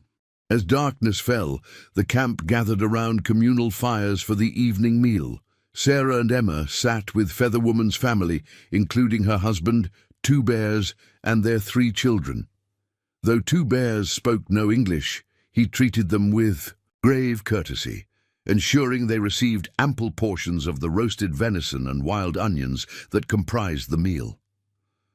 Across the central fire, Sarah caught Quanah watching them, his expression thoughtful. When their eyes met, he inclined his head slightly in acknowledgement before turning back to the warriors seated around him. The days that followed established a pattern. Each morning, Sarah worked with Spotted Fawn, either gathering medicinal plants or learning to prepare Comanche remedies. The old medicine woman was a demanding teacher, but seemed genuinely interested in exchanging knowledge, particularly about childbirth techniques and treatments for childhood ailments. In the afternoons, Sarah joined the women in whatever communal work was underway, processing hides, preparing pemmican for winter storage, repairing teepees, or crafting tools and utensils. Gradually, she learned simple phrases in Comanche, enough to understand basic instructions and offer greetings. Some women remained aloof, but others, following Feather Woman's example, began to accept her presence. Emma, meanwhile, flourished. Children adapt more quickly than adults, and she absorbed Comanche ways with remarkable ease. Under Takwani's tutelage, she learned to ride bareback, to identify edible plants, and to move silently through the tall grass. Her fair hair remained a source of fascination among the Comanche children, who sometimes reached out to touch it with wondering fingers. On their 10th evening in the camp, as Sarah sat outside their teepee weaving a basket under Feather Woman's instruction, Takwani approached with unusual seriousness. "My father wishes to speak with you," he informed her. "In his teepee, now." Sarah set aside her work, wondering what had prompted this summons. "Is everything all right?" Takwani shrugged. "Scouts returned. Much talking." With a sense of foreboding, Sarah followed him to Quanah's large teepee. Inside, she found not only the chief, but several of his senior warriors, including Grey Wolf, gathered around a small fire. Their expressions were grave. "Sarah Blackwood," Quanah greeted her. "Sit." She took the offered place, noting the tension in the air. "Has something happened?" Quanah exchanged glances with his warriors before responding. "Our scouts report many blue-coat soldiers at Fort Richardson, more than usual, and Texas Rangers riding with them." Sarah's stomach clenched. "Looking for us?" "Perhaps, but also for us. Always for us." Quanah's voice carried the weariness of a man who had spent his life being hunted. "They have questioned settlers about a white woman and child seen riding with Comanche warriors." "I've put your people in danger," Sarah realized aloud, guilt washing over her. Grey Wolf spoke up. Comanche is always in danger from bluecoats. This changes nothing, but it may force us to move camp sooner than planned, Quanah added. The soldiers will eventually find our trail. Sarah nodded, understanding the nomadic nature of their existence in a new and personal way. We'll be ready to move when you decide. There is more, Quanah continued. The Rangers have taken control of your homestead. Johnson lives there now, using it as a base for his patrols. The news struck Sarah like a physical blow. Johnson, living in the home Thomas had built with his own hands, sleeping in their beds, eating at their table, the violation felt deeply personal. The Rangers claim you abandoned your land, Quanah went on. Under territorial law, they say it can be claimed by others after sufficient time passes. How long? Sarah asked, her voice barely above a whisper. 1 season, 3 moons. Quanah's eyes held sympathy but also practicality. You must decide, Sarah Blackwood. Wait and hope to reclaim your home, or accept that it is lost and look to a new future. The choice laid before her seemed impossible. Stay with the Comanche indefinitely, becoming ever more separated from her own culture and background, or somehow fight to reclaim her rightful property from armed men with the law ostensibly on their side. I need time to think, she said finally. Quanah nodded in understanding. Time is something we have little of, but what we have is yours. Speak with your daughter. Listen to your heart. Tell me your decision before the next full moon. As Sarah exited the teepee, the night air cool against her face, she found Emma waiting outside with Takwani and several other children. In the firelight, her daughter's face looked different somehow, more confident, more at home in these unfamiliar surroundings than Sarah felt herself. What did father say?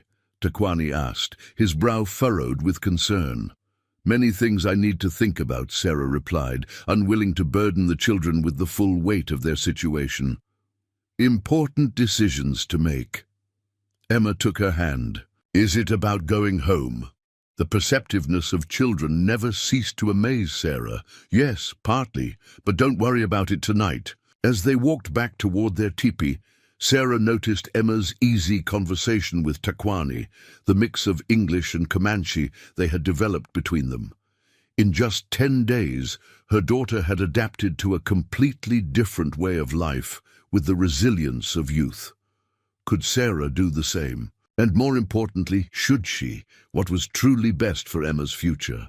These questions followed her into uneasy dreams that night, where she saw Thomas standing before their cabin, his face sorrowful, as rangers rode circles around him, and Quanah watching from a distant hill, the eagle pendant gleaming in his hand. The next morning it dawned clear and cool, with hints of autumn in the air. Sarah rose early, her mind still troubled by the decision she faced. She stepped outside to find Grey Wolf waiting, his expression unusually urgent. Come, he said without preamble. Quanah wants you. Now. She followed him quickly through the awakening camp, concerned at his haste. At Quanah's teepee, they found the chief already mounted on his black stallion, surrounded by warriors, preparing for what appeared to be a departure. What's happening? Sarah asked, looking up at Quanah's stern face. Scouts reported riders approaching from the east. Many riders. His eyes met hers directly. Rangers and soldiers. They found our trail sooner than expected. Fear clutched at Sarah's heart. Because of us? Are they following our trail? Perhaps. It doesn't matter now. We must move camp immediately. He gestured toward the western hills. There is a hidden valley 3 days' ride from here. The people will go there while we delay the bluecoats. We'll get ready right away, Sarah said, turning to rush back to their teepee. Wait! Quanah's command stopped her. The soldiers are too close. The women, children, and elders need time to escape with our supplies and herds. His expression grew somber. I need your help, Sarah Blackwood. My help? How? The Rangers' search? For a white woman and child. If you meet them, speak with them. You could delay their pursuit. Tell them you escaped from us. Lead them away from our people's trail." The request stunned Sarah. "You want me to go to them, to Johnson?" "It would save many lives," Quanah said simply. "Mine, Takwani's, all who have sheltered you." Sarah's mind erased. What Quanah suggested would certainly put her and Emma back in Johnson's hands, with all the uncertain consequences that entailed. Yet if she refused, she would be responsible for bringing danger to people who had protected them. "If I do this," she said slowly, "what happens to Emma and me afterward?" Quanah's gaze was steady. "You would have to return to your people. We would not be able to help you again without revealing your deception." The full implication hit Sarah hard. This wasn't just about briefly delaying the Rangers, it was a permanent parting of ways. She would have to leave the safety of the Comanche and face whatever punishment awaited her among the settlers. "I need to speak with Emma," she said finally. "This affects her too."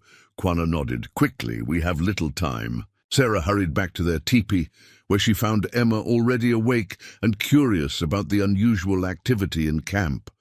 As concisely and gently as possible, Sarah explained the situation and the choice before them. "If we go to the Rangers," she concluded, "we'll have to leave Takwani and the others. We'll probably have to go back to Clearwater Springs, at least for a while. But it might help keep our friends safe." Emma's small face grew serious as she absorbed this information. "Will the Rangers be mad at us? Will Mr. Johnson hurt you?" "I don't know," Sarah answered honestly. "But I think this might be our only chance to ever go home again." Emma was quiet for a moment, her expression thoughtful beyond her years. "Takwani said sometimes the bravest warriors had to make sacrifices for the tribe," she said finally. "Is that what we would be doing?" Sarah's throat tightened with unexpected emotion. "Yes, something like that." "Then I think we should help them," Emma decided. "But I'll miss Takwani." "I know, sweetheart." Sarah hugged her daughter close. "So will I." When they returned to Quanah, the camp was already in motion, families dismantling teepees and packing belongings with practiced efficiency. The chief had gathered a small party of warriors, clearly intended as a rear guard to protect the retreat. "We will do as you ask," Sarah told him, her decision made. "We'll try to delay the Rangers and soldiers." Quanah dismounted and approached them. "You are brave, Sarah Blackwood, worthy of the eagle pendant." He removed the carving from around his neck and placed it in her hand. "Keep this. Remember us." "I will." Sarah closed her fingers around the pendant, the stone still warm from his body. "What should we tell them? How can we best help you?" "Tell them you escaped during the night, that we are heading northwest toward the Palo Duro Canyon." He pointed in a direction almost opposite to where the tribe would actually be fleeing.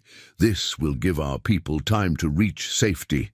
Sarah nodded, memorizing the false information. "Where should we meet the Rangers?" "Grey Wolf will take you to a place on the Eastern Trail. You will wait there." As they prepared to depart, Takwani appeared suddenly, pushing through the warriors to reach them. His young face was a mask of confusion and hurt. "You leave?" he demanded of Emma. "Without saying goodbye?" Emma stepped forward, tears welling in her eyes. "We have to help your people, like you would do." Takwani looked from Emma to Sarah, understanding slowly dawning. "You go to Rangers? Pretend?" Sarah nodded. "To protect all of you." The boy straightened, conflict evident in his expression, before it resolved into grudging acceptance. He removed a small leather pouch from around his neck and pressed it into Emma's hand. "More protection," he said simply. "Never forget Takwani." Emma hugged him fiercely. "I won't. Ever." As Grey Wolf led them away from the disbanding camp, Sarah glanced back to see Quanah watching them, his tall figure silhouetted against the rising sun. He raised his hand once in farewell, a gesture she returned with a heavy heart. They were leaving safety for danger, friendship for potential hostility. Yet somehow, as they rode toward an uncertain reunion with their own people, Sarah felt not just fear, but a curious sense of coming full circle. The journey that had begun with her simple act of compassion toward a wounded Comanche boy had transformed their lives in ways she could never have imagined. Now that same spirit of compassion called them to make one final sacrifice for those who had sheltered them. "Are you ready?" Grey Wolf asked as they neared the position where they would wait for the approaching rangers. Sarah took a deep breath, squeezing Emma's hand in reassurance. "Yes," she replied, her voice steady despite the turmoil in her heart. "We're ready." Escaping Fort Richardson proved easier than Sarah had feared. The very preparations for Mackenzie's campaign created the perfect cover for their departure. With soldiers focused on readying horses, weapons, and supplies, the night watch was reduced to a skeleton crew of tired men paying more attention to the activities inside the fort than to two figures slipping through the shadows. Sarah had spent their weeks at the fort, observing routines and weaknesses. She knew which section of the palisade wall adjoined the laundry building, creating a blind spot in the sentry rotations. She knew which stable hand could be bribed with a few coins to look the other way while they took two horses, not the finest mounts, but sturdy enough for their purpose. By midnight, they were 3 miles from the fort, riding west-northwest. Under a quarter moon that provided just enough light to navigate by. Emma, wrapped in a wool blanket against the autumn chill, sat before Sarah on a dun mare chosen for its calm disposition. Behind them followed a bay gelding carrying their meager supplies, water, dried beef, cornmeal, a skillet, and the few possessions they'd accumulated at the fort. "How will we find Quanah?" Emma asked, her voice small in the vast darkness of the prairie. It was the question that had haunted Sarah since they'd formulated their desperate plan. During their time with the Comanche, she had learned some of their methods for leaving signs that only their own people could recognize. Bent grass stalks, arrangements of stones, broken twigs pointing in specific directions. But such signs would be meaningless if they didn't know where to look for them. "We'll start by heading to our meeting place with Grey Wolf," Sarah decided. "From there, we'll try to find their trail." It was a tenuous plan at best. The Comanche were experts at concealing their movements, especially when fleeing with their families. But it was their only chance. They rode through the night, stopping only briefly to rest the horses. Sarah was acutely aware that by dawn their absence would be discovered. Whether Mackenzie would divert resources to pursue them was uncertain. The colonel seemed singularly focused on his campaign against the Comanche, but Johnson would certainly want them recaptured. As the eastern sky began to lighten, Sarah guided their horses into a densely wooded creek bottom that offered concealment from aerial view. They ate a cold breakfast of cornmeal cakes prepared the previous day, speaking little. Emma's eyes were heavy with exhaustion, but she made no complaint. "We'll rest here for a few hours," Sarah decided, "then continue when the sun is higher." Emma nodded sleepily, curling up on a bed of leaves with her head in Sarah's lap. Within minutes, she was asleep, her small face peaceful despite their precarious situation. Sarah remained alert, listening for any sound of pursuit. Instead, the woods filled with familiar morning noises, birds greeting the dawn, small creatures rustling in the underbrush, the gentle gurgle of the creek. She found herself remembering similar mornings in the Comanche camp, when women would emerge from their teepees to rebuild cook fires and begin the day's work, while children splashed in nearby streams. The memory brought an unexpected pang of homesickness. Not for their cabin in Clearwater Springs, but for the sense of community she had briefly found among Quanah's people. Despite initial suspicion, many had eventually accepted her, sharing their knowledge, including her in their daily routines. How strange that she, a white settler woman, should feel such longing for a way of life she had been raised to fear. By midday, they were moving again, following game trails that would conceal their tracks better than open prairie. Sarah kept them on a northwestern heading, hoping to intercept any signs of Quanah's band before Mackenzie's forces did. On the second day of their journey, they reached the meeting place where they had first encountered Grey Wolf and his warriors. Sarah dismounted, studying the ground carefully for any trace of recent Comanche presence. Emma joined her, having learned tracking basics from Taquani during their time with the tribe. "Look, Mama," Emma called, pointing to a seemingly random pile of stones near the base of a stunted oak tree. "Taquani showed me 3 stones stacked, one pointing." Her small finger indicated how one oblong stone in the pile was oriented. Sarah examined the arrangement.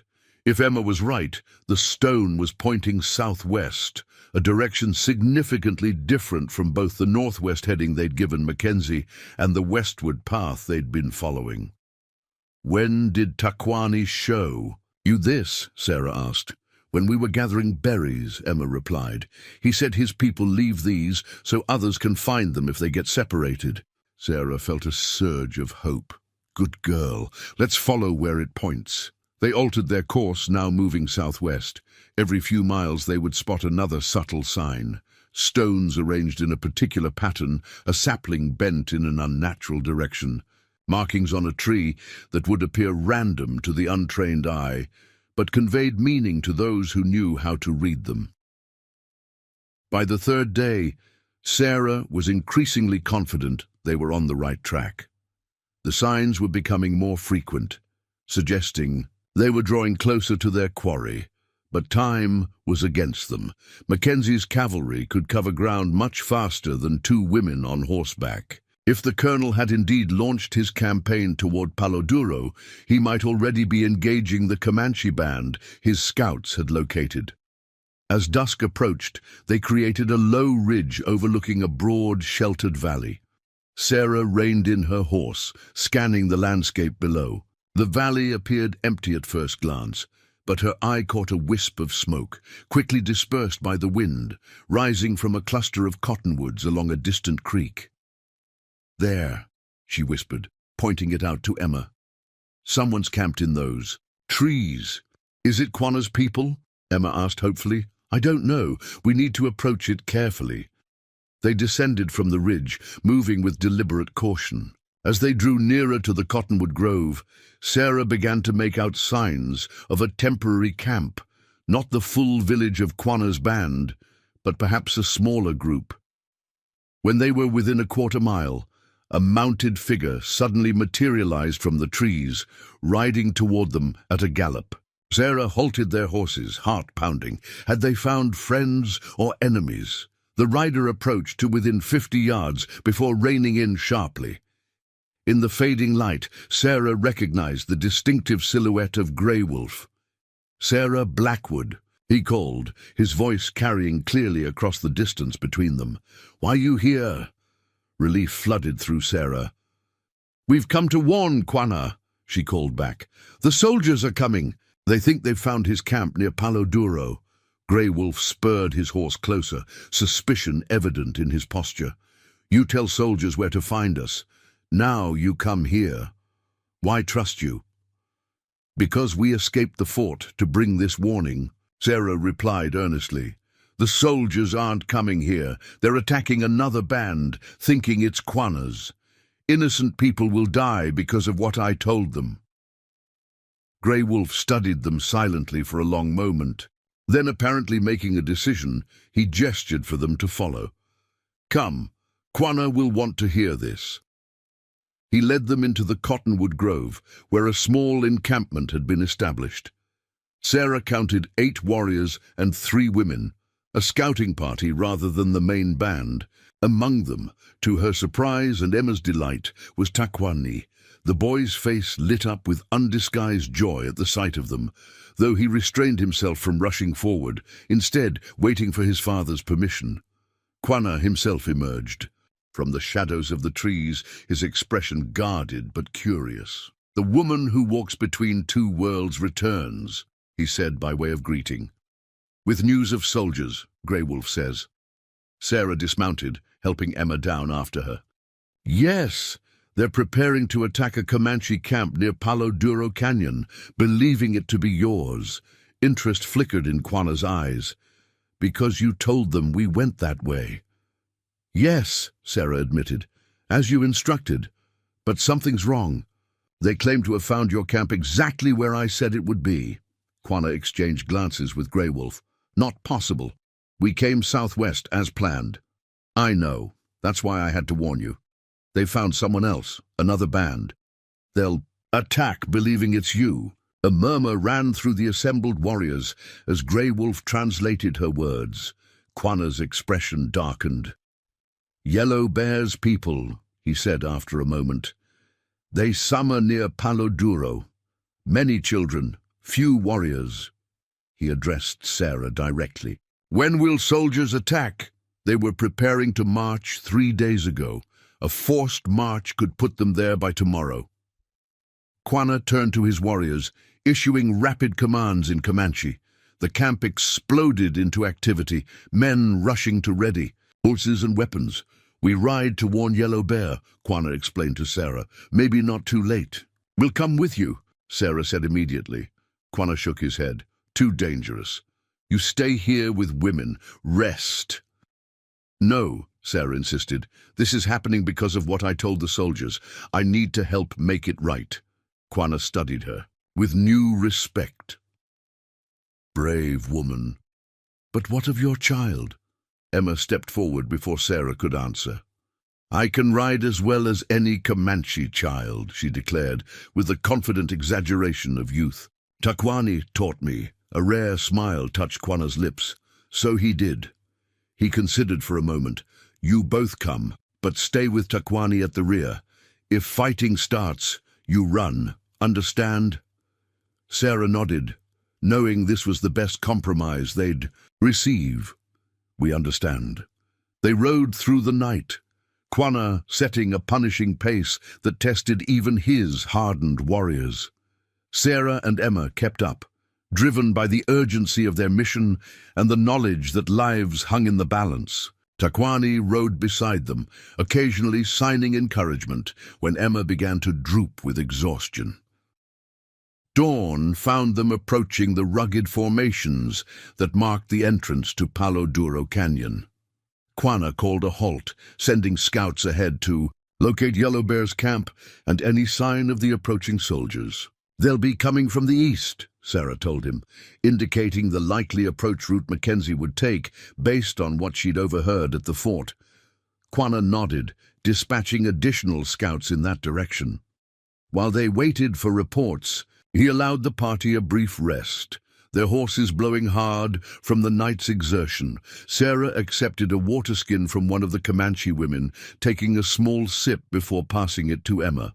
"Do you think we'll reach them in time?" she asked Quanah.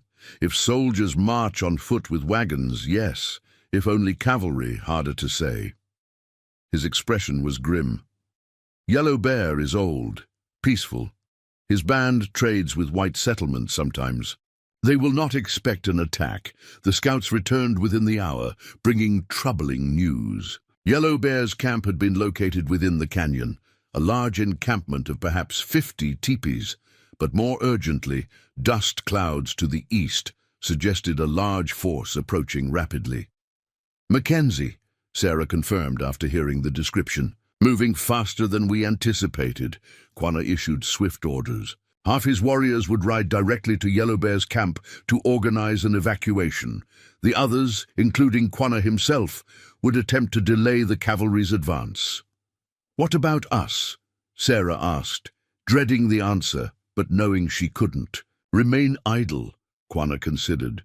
"You go to Yellow Bear, tell him white soldiers come, tell him Quanah Parker says run, not fight. He will believe white woman's warning." It was the right decision, Sarah knew. Her presence in the Comanche camp would lend credibility to the urgent warning. "We'll convince them," she promised. "Takwani goes with you," Quanah added. knows the way. With no time for extended farewells, they separated, Quanah and 3 warriors heading east to confront the soldiers, the rest of their party descending into the canyon toward Yellow Bear's unsuspecting camp. The route into Palo Duro was treacherous, especially on horseback. Switchback trails cut into near-vertical walls of striated red rock, dropping over 1,000 feet to the canyon floor. Takwani led them confidently, choosing paths that even experienced cavalry would find challenging to navigate quickly. "Soldiers will have to come this way too," Takwani explained as they picked their way down. "Father and others will make it harder." Sarah understood. Quanah wasn't attempting to defeat Mackenzie's forces. That would be suicide against trained cavalry with superior firepower. Instead, he was buying time, creating obstacles, forcing the column to slow its advance while Yellow Bear's people escaped. They reached the canyon floor by mid-morning, riding hard along the meandering stream that had carved this massive gash in the earth over countless millennia. Ahead, smoke from cook fires marked the location of Yellow Bear's camp. As they approached, warriors rode out to meet them, weapons ready. Takwani called out in Comanche, identifying himself as Quanah Parker's son. The warriors seemed skeptical, particularly about the white woman and child accompanying him. "We bring a warning," Sarah called in English, hoping someone would understand. "Soldiers coming, bluecoats, many soldiers." An older warrior with graying braids urged his pony forward. "I speak English," he said. "Who are you?" "Sarah Blackwood. This is my daughter, Emma." She pointed back toward the canyon rim. "Soldiers are coming, Colonel Mackenzie. They think this is Quanah Parker's band. They plan to attack." The warrior's weathered face showed alarm. "How do you know this?" "I was at Fort Richardson. I heard their plans. Quanah Parker sent us to warn you. He says, 'Run, don't fight. There are too many soldiers.'" The mention of Quanah's name seemed to carry weight. After a brief consultation with his companions, the warrior nodded. "Come, speak to Yellow Bear." They were escorted into a camp alive with normal morning activities, women cooking, children playing, men repairing weapons or tending horses. None seemed aware of the danger rapidly approaching. Yellow Bear proved to be an elderly man, his face deeply lined, his once powerful frame now thin with age. He received them in his teepee, listening intently as Sarah explained the situation. "Quanah Parker sent a warning," he confirmed when she had finished. "Why would he help old Yellow Bear? Our bands have not always been friends." "All Comanche in danger," Takwani answered before Sarah could respond. "Father says soldiers don't care which band they kill." The blunt assessment seemed to convince Yellow Bear where diplomacy might have failed. He rose with surprising agility for his age. "We break camp now." The warning spread through the encampment like wildfire. What had been a scene of domestic tranquility transformed into urgent activity as families dismantled teepees, packed belongings, and readied horses. Women worked with practiced efficiency, children helped where they could, and warriors prepared to defend the retreat if necessary. Sarah and Emma assisted an elderly woman whose family was already occupied with essential tasks. As they helped roll buffalo robes and dismantled the wooden frame of her teepee, Sarah kept anxious watch on the canyon rim, knowing Mackenzie's forces could appear at any moment. By noon, the evacuation was well underway. The first families were already moving deeper into the canyon, where a little-known trail would lead them to the safety of the Llano Estacado, the vast staked plains where cavalry would be reluctant to follow. Sarah was helping load a travois when the first shots echoed through the canyon. "They're here," she whispered, heart sinking. Takwani appeared at her side, his young face set in determined lines. "Father fights to slow them. We must hurry the people." The distant crack of rifles continued as they worked frantically to speed the evacuation. Most of the camp was now in motion, a stream of people, horses, and laden travois moving deeper into the canyon. But the elderly, the very young, and those burdened with heavy possessions moved slowly. A Comanche rider galloped into the camp, his horse lathered with exertion. He shouted information that sent a ripple of fear through those still. Preparing to depart. Sarah didn't need a translation to understand. The soldiers had broken through Quanah's delaying action and were descending into the canyon. "Takwani," she urged, "we need to get everyone moving faster." The boy nodded grimly. "You take Emma. Go with women and children. I stay. Help warriors protect retreat." "No," Emma cried, clutching at Takwani's arm. "You'll get hurt."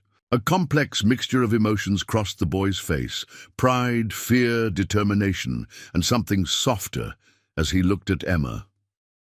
"Must help my people, like you helped by coming with warning." Emma released him reluctantly. "Be careful." Takwani turned to Sarah. "Yellow Bear shows you back way out of canyon. Follow him." Before Sarah could object, rifle fire erupted much closer, at the upper end of the camp. The soldiers had arrived. "Go!" Takwani urged, already turning his pony toward the sound of fighting.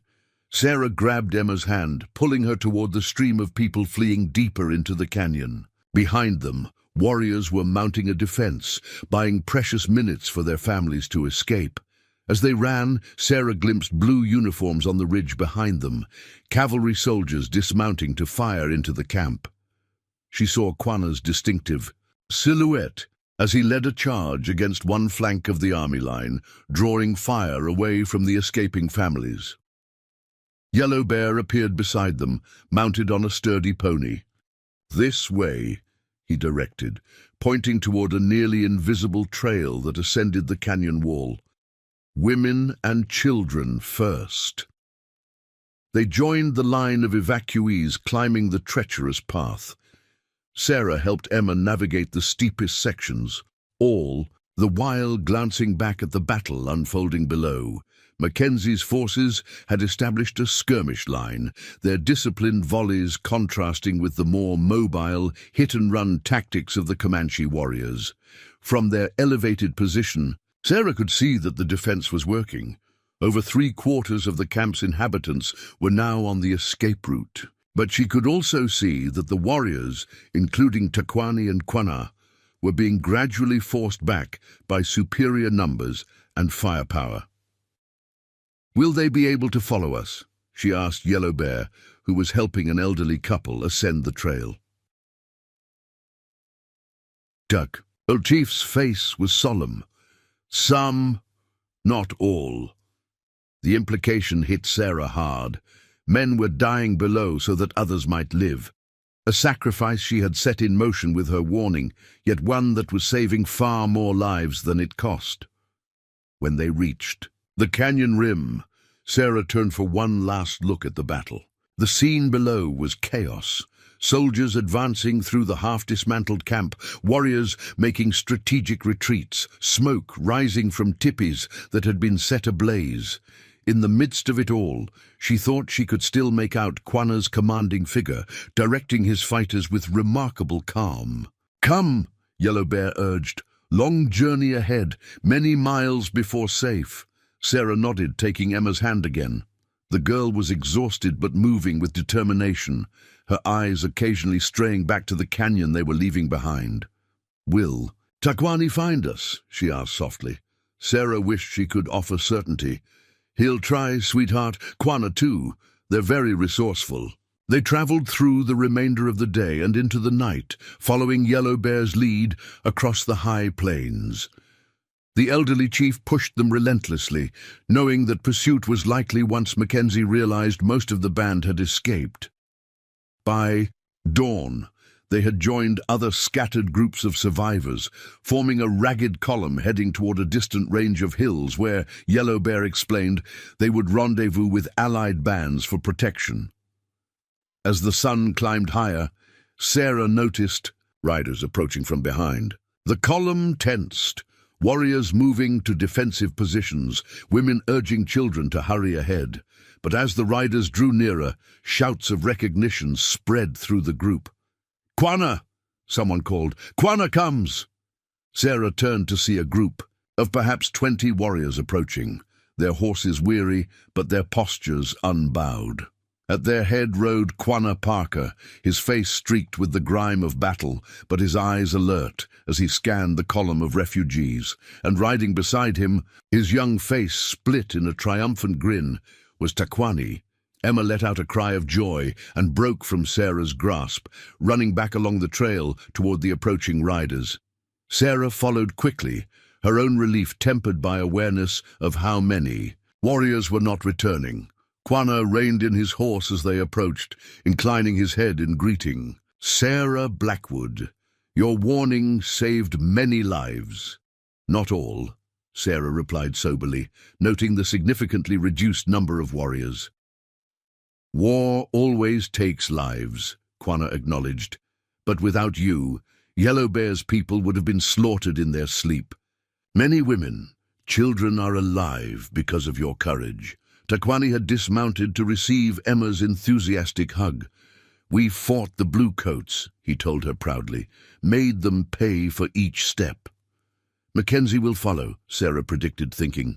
"Of the Colonel's reputation for relentless pursuit." Quanah nodded. "For a time, but soon winter comes to the plains. Even Mackenzie must return to his fort before snow." "What happens then?" Sarah asked. "To your people? To Yellow Bear's band?" "We survive," Quanah said simply. "As we have always survived." He studied her face carefully. "But what of you, Sarah Blackwood? You cannot return to white settlements. Now, the Rangers will call you a traitor." It was a reality Sarah had been avoiding confronting directly. By warning the Comanche, she had made a final, irrevocable choice. There was no going back to their homestead, no returning to life among the settlers. "We'll find a new home," she said, more confidently than she felt. "Somewhere beyond the territories, perhaps California or Oregon." Quanah considered this, then shook his head slightly. "Long journey, dangerous for woman and child alone."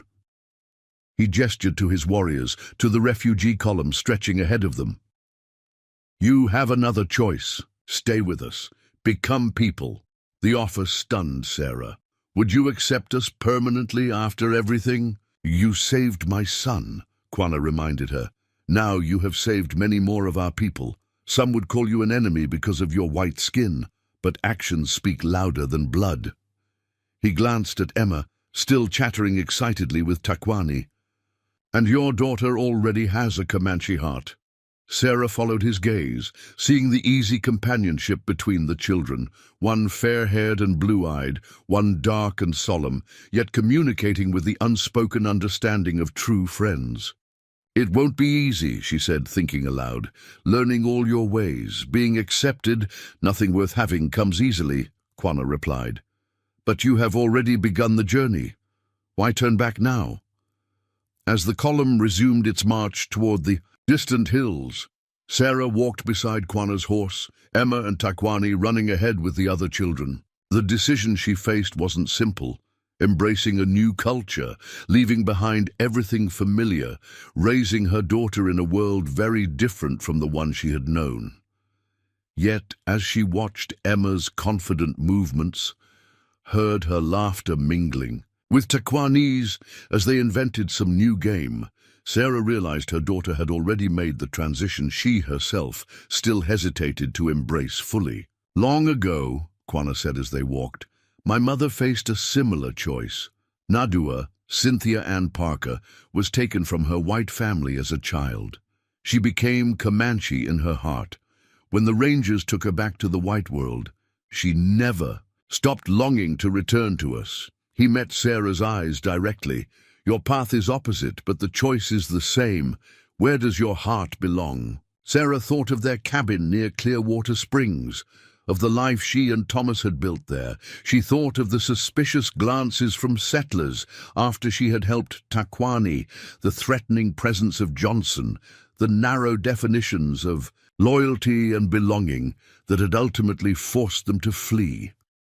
Then she looked ahead at the Comanche column, at the people who had taken in two strangers, taught them their ways, and now offered them a permanent place despite the risks. Imperfect, People, to be sure, with their own prejudices and limitations, but people who had shown her another way of understanding family, community, and belonging. "My heart," Sarah said finally, "is with my daughter, and her heart seems to have found its home already." Quanah nodded, a rare smile softening his stern features. "Then you are welcome among the people, Sarah Blackwood. Your story will be told in our lodges for generations to come. How a mother's compassion for a wounded boy changed the course of many lives." As they continued their journey across the vast plains, Sarah felt a sense of peace gradually replacing her uncertainty. The path ahead would not be easy, but it would be chosen, not forced upon them. And in that choice lay a freedom she had never quite known before. Emma ran back to her side, cheeks flushed with exertion and happiness. "Takwani says we're going to winter in a hidden valley where the soldiers can't find us, and in the spring we'll follow the buffalo herds north." "Is that what you want?" Sarah asked, studying her daughter's face. "To stay with Quanah's people? It would mean not going back to our old life." Emma's expression grew serious. "I miss our cabin sometimes, but here no one looks at us like we did something wrong by helping Takwani." She took her mother's hand. "And you smile more with the people, Mama, I noticed." "From the mouths of babes," Sarah thought, squeezing Emma's hand. "Then we'll stay, at least for now. We'll learn their ways and share our own. Maybe someday we'll help others understand that the distance between our worlds isn't as vast as they believe." Ahead of them, the plains stretched endlessly beneath an infinite sky, and beyond the horizon lay a future neither of them could fully imagine. But they would face it together, carrying with them the lesson that had begun this journey, that compassion, extended across the boundaries of fear and prejudice, could transform not just individual lives, but the very fabric of understanding. Between peoples long divided by hatred and violence, it had started with a wounded boy and a woman who couldn't turn away. It would continue with 1,000 small choices day by day to build bridges rather than walls, to see the humanity in those called enemy, and to find family in unexpected places. As the sun began its descent toward the western horizon, Sarah reached into her pocket and felt the smooth contours of the eagle pendant Quanah had returned to her. Once a symbol of protection, it now represented something more: belonging. She had saved a Comanche boy's life, and in doing so had found a new life for herself and her daughter, one that defied the rigid boundaries of the world they had left behind. The horizon beckoned, and together they walked toward it, no longer caught between two worlds, but helping to create a new one with each step. Up next, you've got 2 more standout stories right on your screen. If this one hits the mark, you won't want to pass these up. Just click and check them out. And don't forget to subscribe and turn on the notification bell so you don't miss any upload from us.